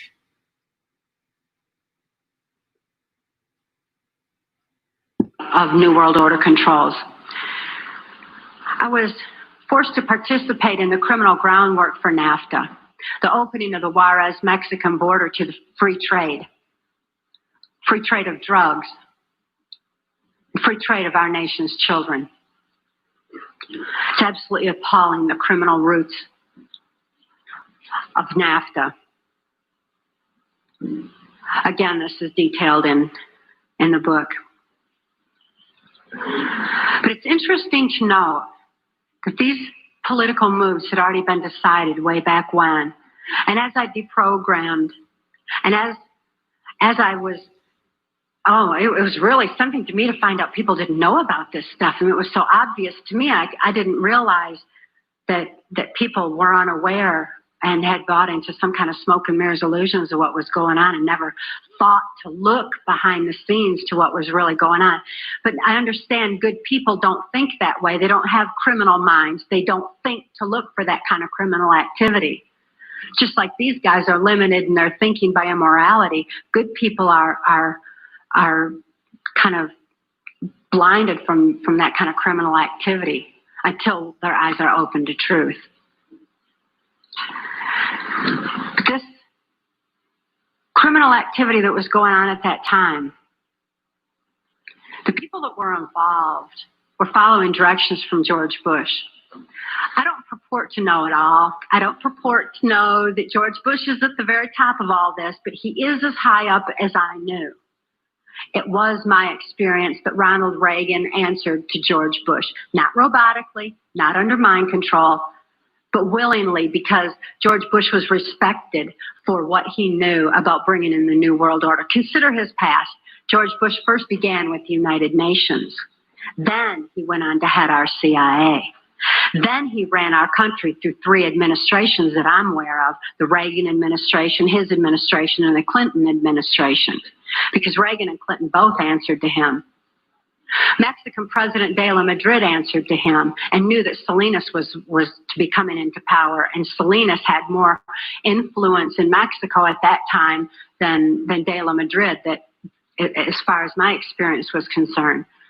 Also, Saudi Arabian King Fahd followed orders from George Bush, as did the Prime Minister of Canada, Brian Mulroney. In 1983, I heard Ronald Reagan and Brian Mulroney discussing the New World Order. Senator Byrd had acted in the capacity of a pimp and prostituted me to Reagan, and I was present at this White House cocktail party. Now, Ronald Reagan certainly provided a wonderful smoke and mirrors illusion for all of us. For those of you who don't want to believe that he's involved in this, he told you he's an actor. And he did a real good job of it for a long time. That was his role. That's what he was supposed to do. Nevertheless, I heard Ronald Reagan telling Brian Mulroney that he believed the only way to world peace was through mind control of the masses. I know from experience there's no peace of mind under mind control. And I wonder at a world peace where people don't have peace of mind. Mind control, the ramifications of mind control are far-reaching, because I also know that under mind control there's no free thought. Without free thought, there's no free will. Without God-given free will, there's no soul expression. What kind of a world peace can we have without any free will or any soul expression, without any spirituality? No soul expression. No soul expression. You got no soul expression.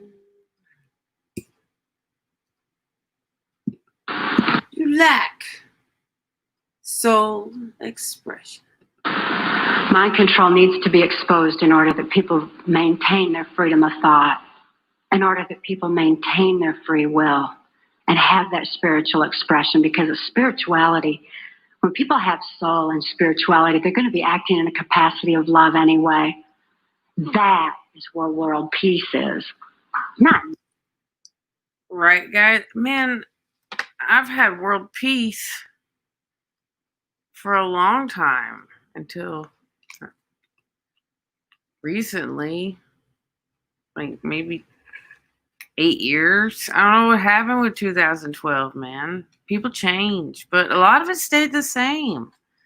And I got a lot of my soul expression out through food, go Waffle House, and through music. So express your soul, people. I've been watching a lot of Henry Rollins, and he's got a lot of spoken word, and that's pretty cool too. And he adds some like rock music behind it. Anyway, mind control.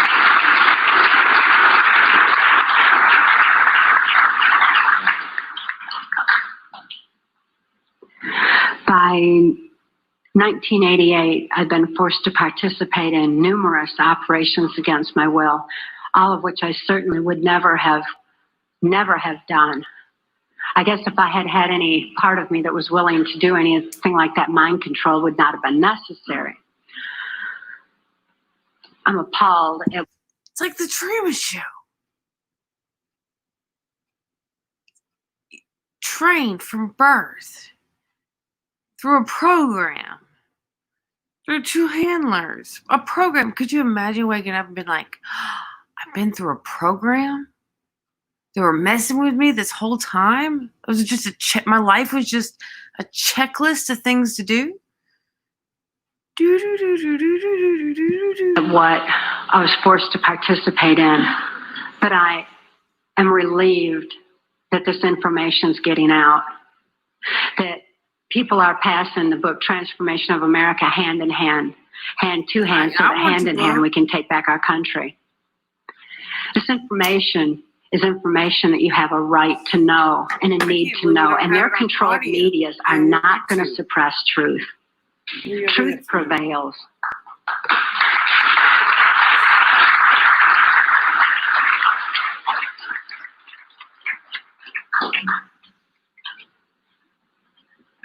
In 1988, Mark rescued my daughter Kelly and I. We couldn't think to escape. I couldn't think to save my daughter any more than I could think to save myself. And all those childhood hopes and dreams were certainly hadn't come to fruition. When Mark rescued Kelly and I, we didn't have any ability to even hope for good people. We didn't know they even existed. We didn't have a capacity to trust anyone. It wasn't within our realm of experience. I couldn't think to reason that Mark was a good guy.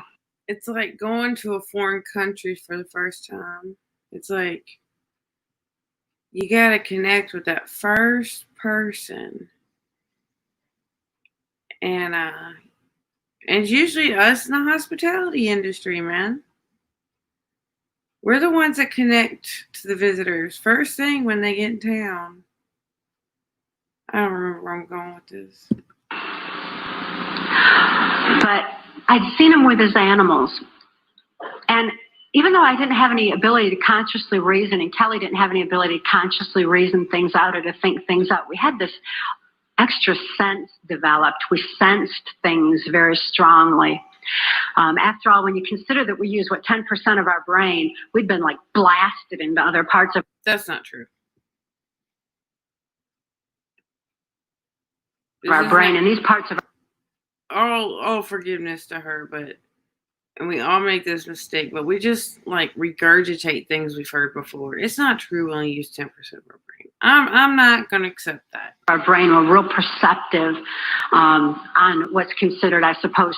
Maybe they poisoned us with vaccines enough. Some of us only use 10%.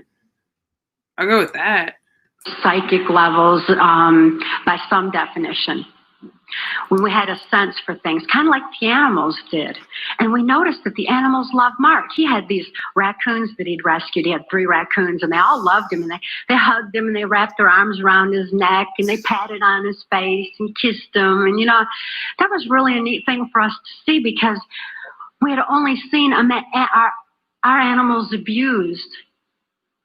We lived on a farm. We had lived on a farm, and we had dogs and cats and horses and cows and guineas and chickens and all kinds of animals, all of which Alex Houston tortured or killed to keep us in line to, if we didn't do this, this would happen to our pet. And we loved our animals. Please bear this in mind, that people who abuse children oftentimes abuse animals. Rituals, they sacrifice chickens to Moloch.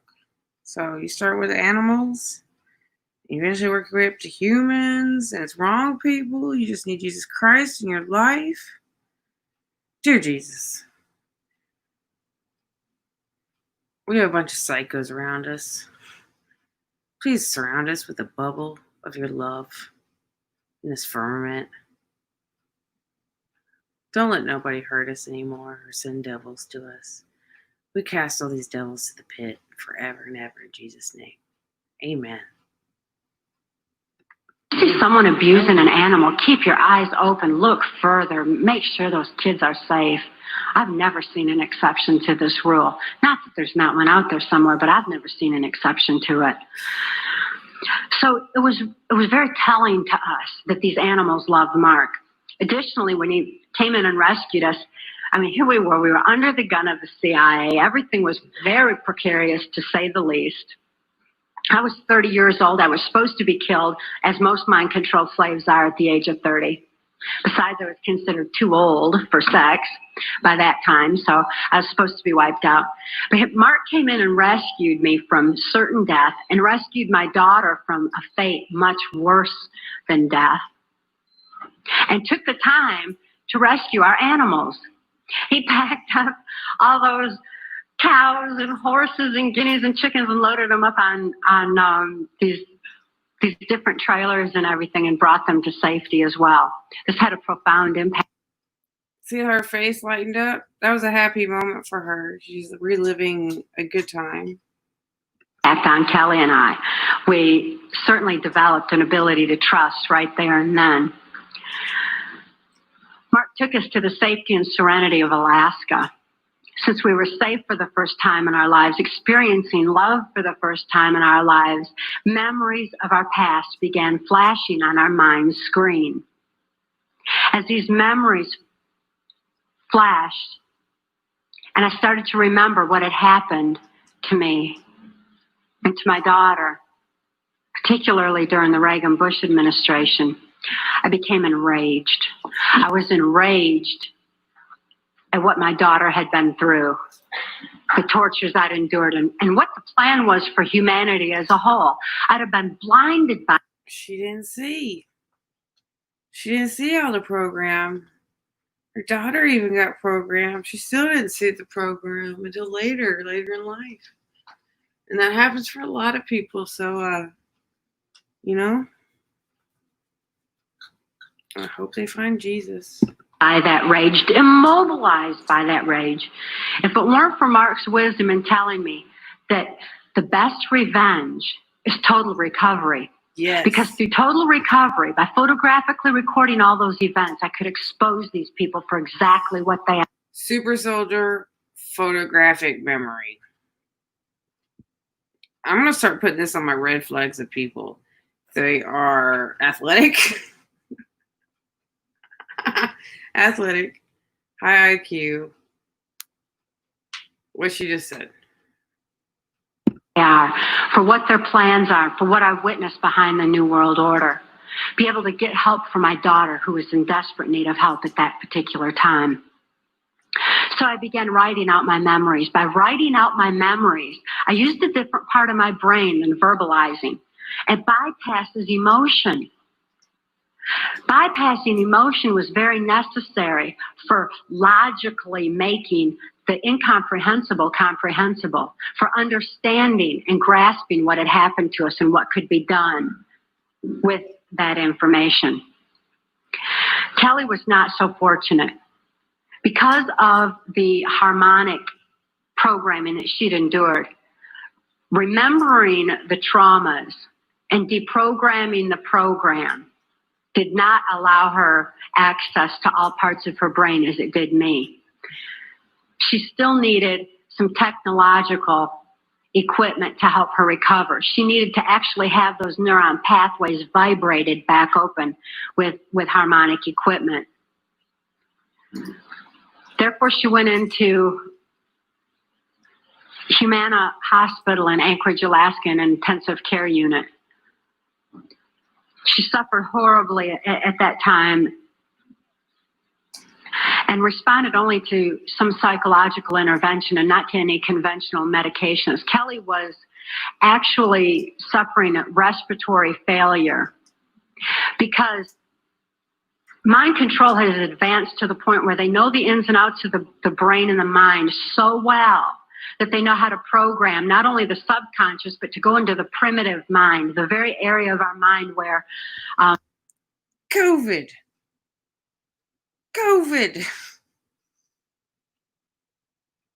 They've brainwashed everybody so sick through the TV. They're having respiratory problems. Plus, but again, I don't think we're dying as quickly as they want us to. So now we gotta have masks. Round 2. I bet round 3 is like masks, vaccines, police in the house. They don't have someone just come in and sit with you and watch you. Blinking, breathing, and circulatory, heartbeat, all that is regulated. And they could go in there and put death programs in place. In my daughter's case, it was respiratory failure. So that in the event that she ever had cause to remember, which they never expected could happen, but in espionage, that can happen. We've heard of that, where the brainwashing, where they have the memory access. So they wouldn't have to take the old cyanide pill anymore like they used to, like spies used to. Instead, they would just simply go into respiratory failure, circulatory failure, and no information would be released at all. There was no chance of the information getting out that way. Since my sounds like a slow kill. Sounds like COVID. If everybody's had mind control programming through the TV, and then, oh wow, that's what you need to watch her at least once a year. Daughter was being raised was genetically and mind control being brought up to be in espionage. She had that program in place and it went into effect.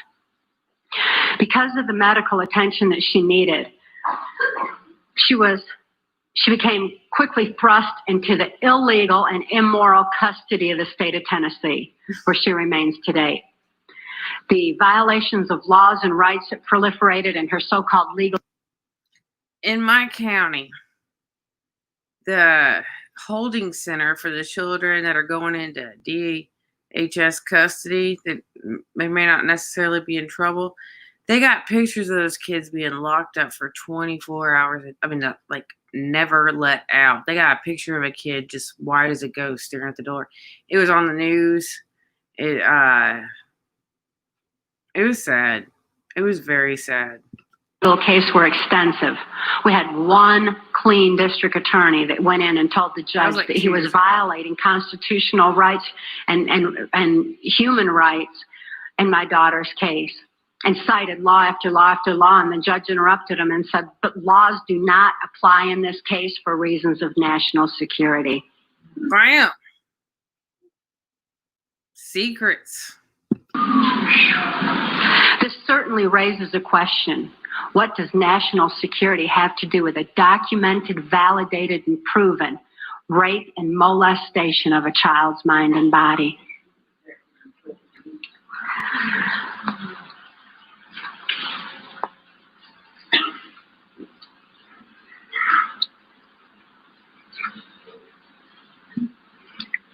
For Kelly's sake, and the sake of so many other mind control survivors out there, we need to lift this veil of national security.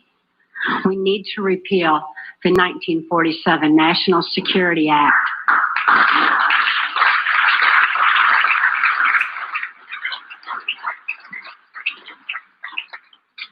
This is a national security that's threatening the security of our nation when it covers up such crimes against humanity as mind control, when it covers up the CIA's so-called war on drugs, when it covers up the selling out of our country to New World Order controls. That's a national security that has nothing to do with the security of our nation. This national security has kept information pertaining to mind control for all of you for far too long. We've got to get this information out. We've got to arm others with knowledge on mind control, because knowledge is our only defense against mind control. We need to get this information out in detail so that we can all be more effective in our particular areas of taking back our country and ultimately taking back our world for Kelly's sake, for the sake of all the other mind control survivors and victims that I know are out there. There's many, many of them. And for the sake of humanity as we know it. It is truth that sets us free. Please help us spread the word. Thank you.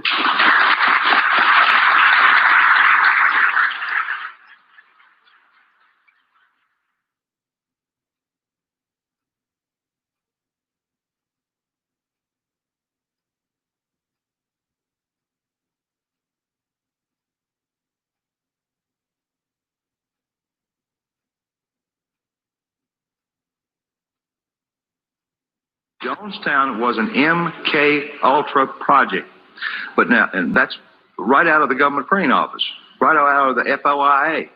You can get this information just like I did, and you can look in the book, and you will see government headings from the Freedom of Information Act government printing office of various investigations done by Congress, the 93rd Congress, the 95th Congress, and so on and so forth. And if you go to your library and access those under those headings, you will come up with this information. But let me give you a little information about Jonestown.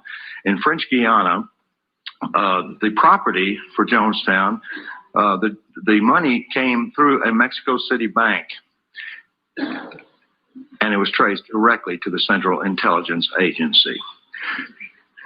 Jonestown was not a mind control project. Mind control had long since been perfected. Jonestown was a biological weapons project. And the worst part about this whole thing is there's two other projects twice the size that have been going on, that were going on in 1977, and they're still going on today. Now, that is very much reminiscent of the house of prostitution for little children that were being used in Washington, D.C. that you read about, and even in your, I don't want to call them newspapers anymore. Yeah, birdcage liners. Thank you. But there was a house of prostitution that these congressmen were using that was using little children in there. Well, nobody ever thought to ask, what happened to the little children that were being used? I'll tell you, they were moved right down the street, 2.5 blocks away, to 3 other houses of prostitution that still operate to this day. It's interesting to note that Wayne Cox idolized Jim Jones. He also idolized Charles Manson. This is the same Wayne Cox that's down there in Chatham, Louisiana, an occult serial killer who is immune from prosecution right now. He's free for reasons of national security. What is the name of the Jesuit order you spoke about? I mentioned in the book that they referred to themselves, not only the Jesuits, but all of them at the top of this New World Order pyramid, as the Order of the Rose. Please discuss the connection between the New World Order and the...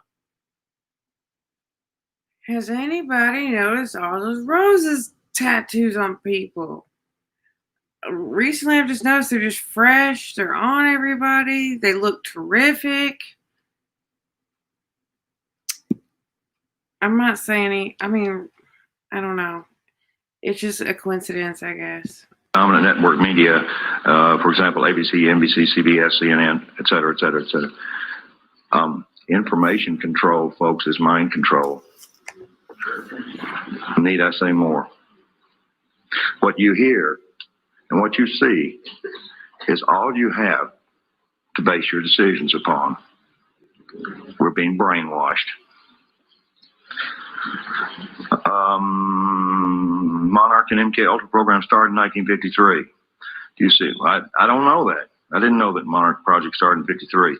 I'd be very interested in knowing how whoever wrote me this note knows that, if you want to speak to me later. Do you see any connections between government and Satanists? No, I see a direct correlation between satanic activity as well as blood traumas and other horrific types of abuse that is used as a part of their religious belief. But I don't downplay the subject of Satanism. It's just that when you say aliens did it, demons did it, I can't do anything about a demon. I can't do anything about an alien. I can do something about a human being that says they're a demon and says they're an alien. And you all can affect those kind of folks too. But I don't know of any way to go after a demon. And I don't know any way to go after an alien. And I'm not saying there's not aliens, and I'm not saying there's not demons. But I want to tell you all something. Every single patient up until about 1982 that was presented with dissociative identity disorder, or back in those days, MPD, or multiple personality disorder, was diagnosed with demons, and they went right off the edge. And if that didn't get them, how does that make you feel? Got them. Or your session is up. Got them. When they were right in the middle of an abreaction, that's re-experiencing the trauma.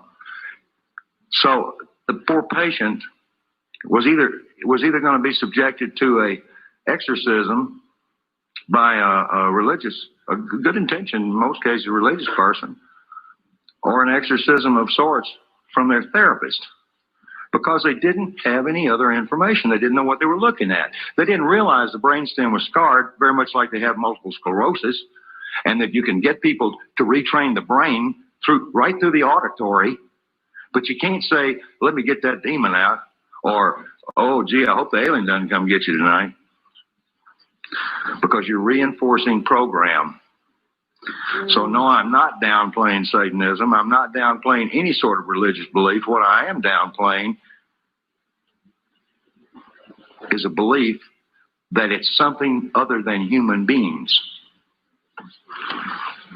Take one. How much mind control is in the mass media?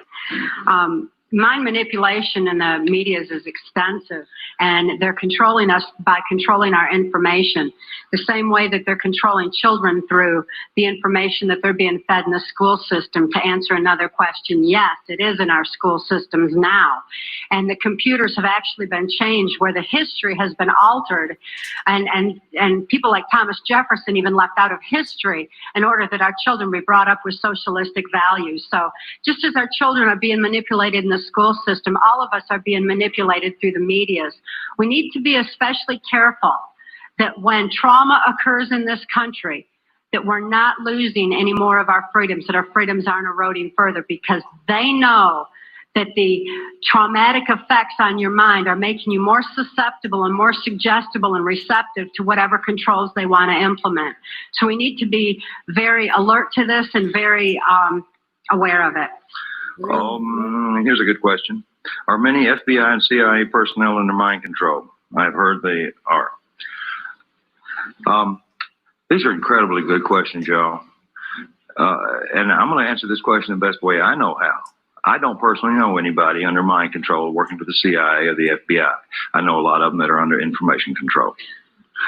I do know this, that the CIA and the FBI recruits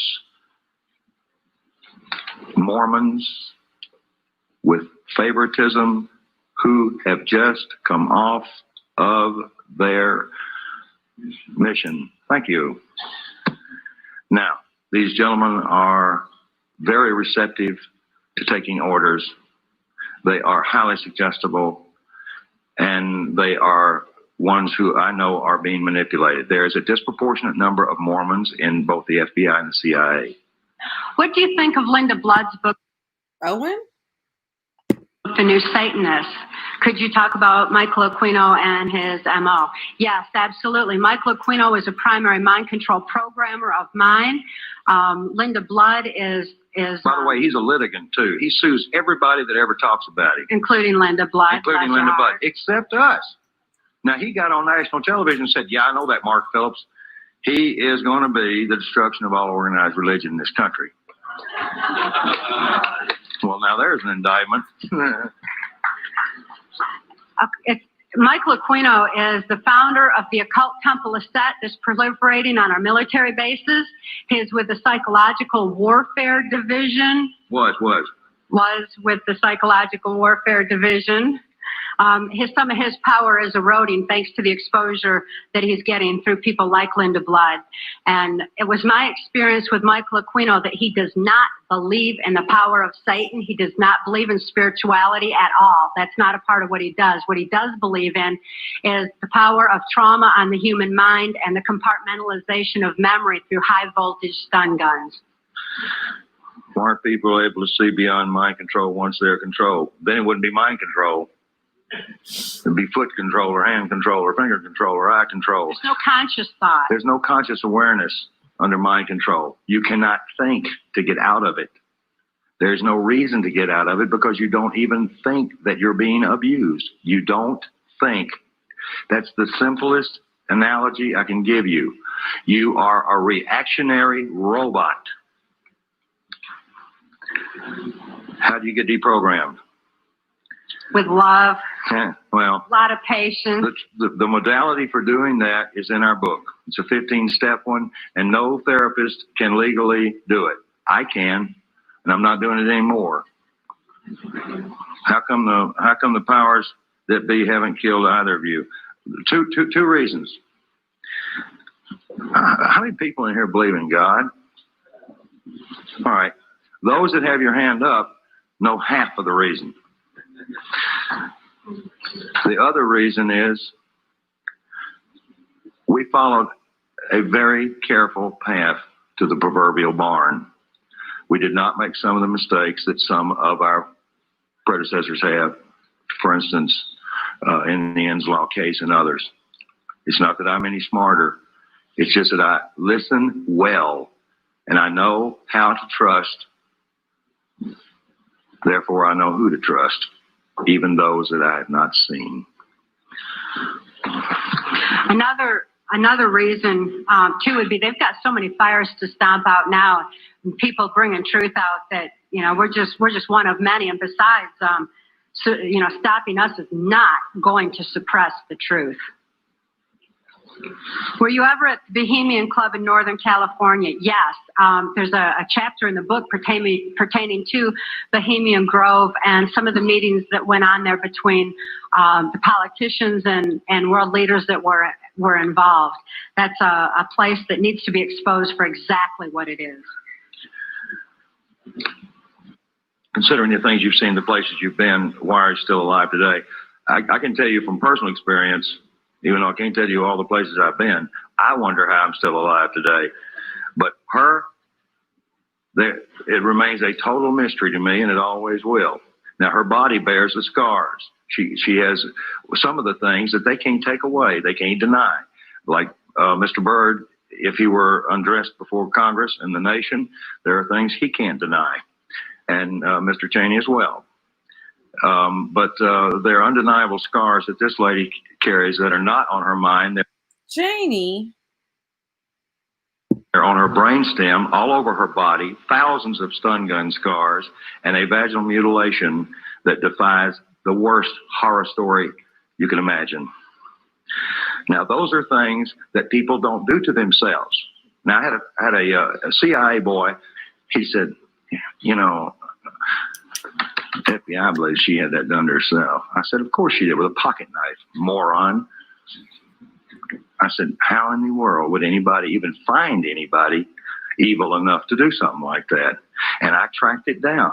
It's an ancient Egyptian practice taught to Michael Aquino. And I understand from her that he is alleged to be the one that told her handler, Alex Houston, how to use carving knives to do it. He bragged that he was a carver. He carved people.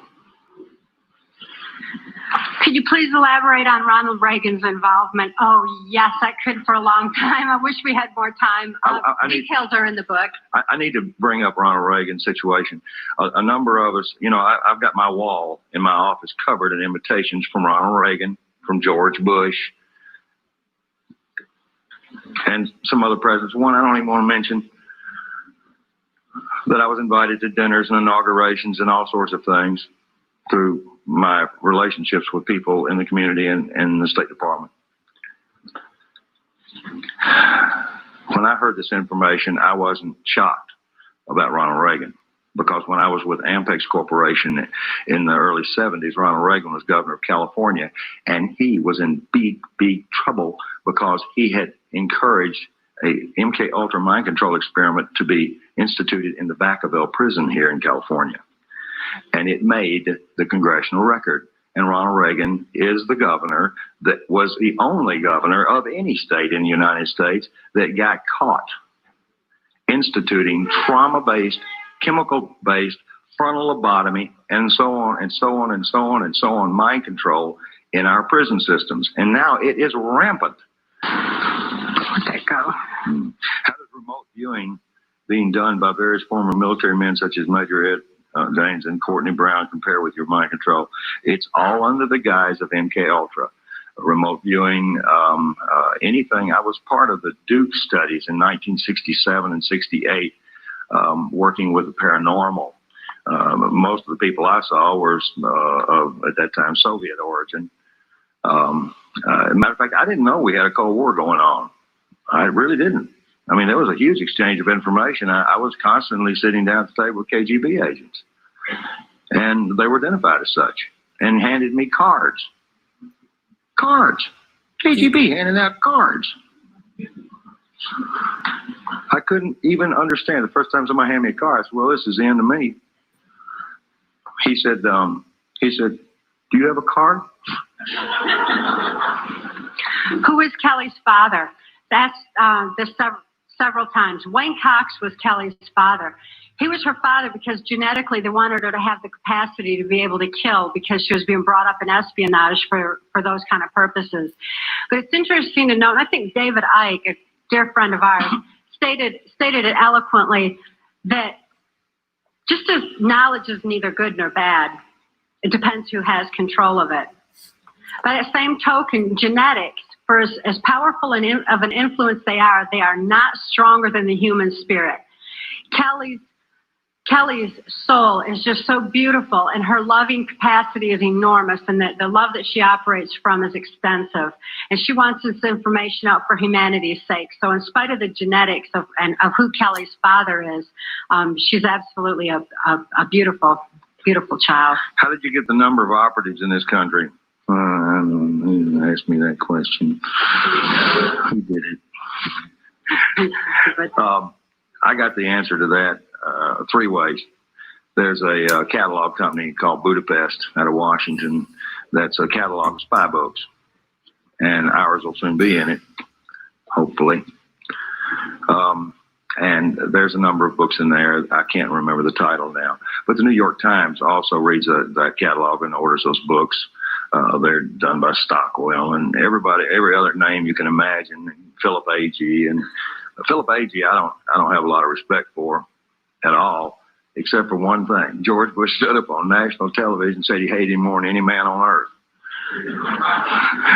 I just couldn't help but love the guy. You say in your book that mind control slaves were permitted any drug except marijuana. Why? It's an excellent question. The effects of marijuana on the brain are not conducive to mind control. It doesn't mean you can't be traumatized and put under mind control. It just means it screws up the programming. Because it actually opens neuron pathways in the brain. It expands thought.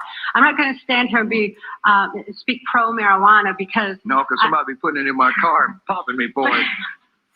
But I am anti-marijuana because we see all these ads on TV and everything, and even Dole and Clinton in their campaigns are saying, what's it? Dole said, guns, violence, and marijuana. You know, as if it's so violent because it is not conducive to mind control. They want it off the streets more than they want their drugs, like cocaine, off the street. Marijuana is especially targeted.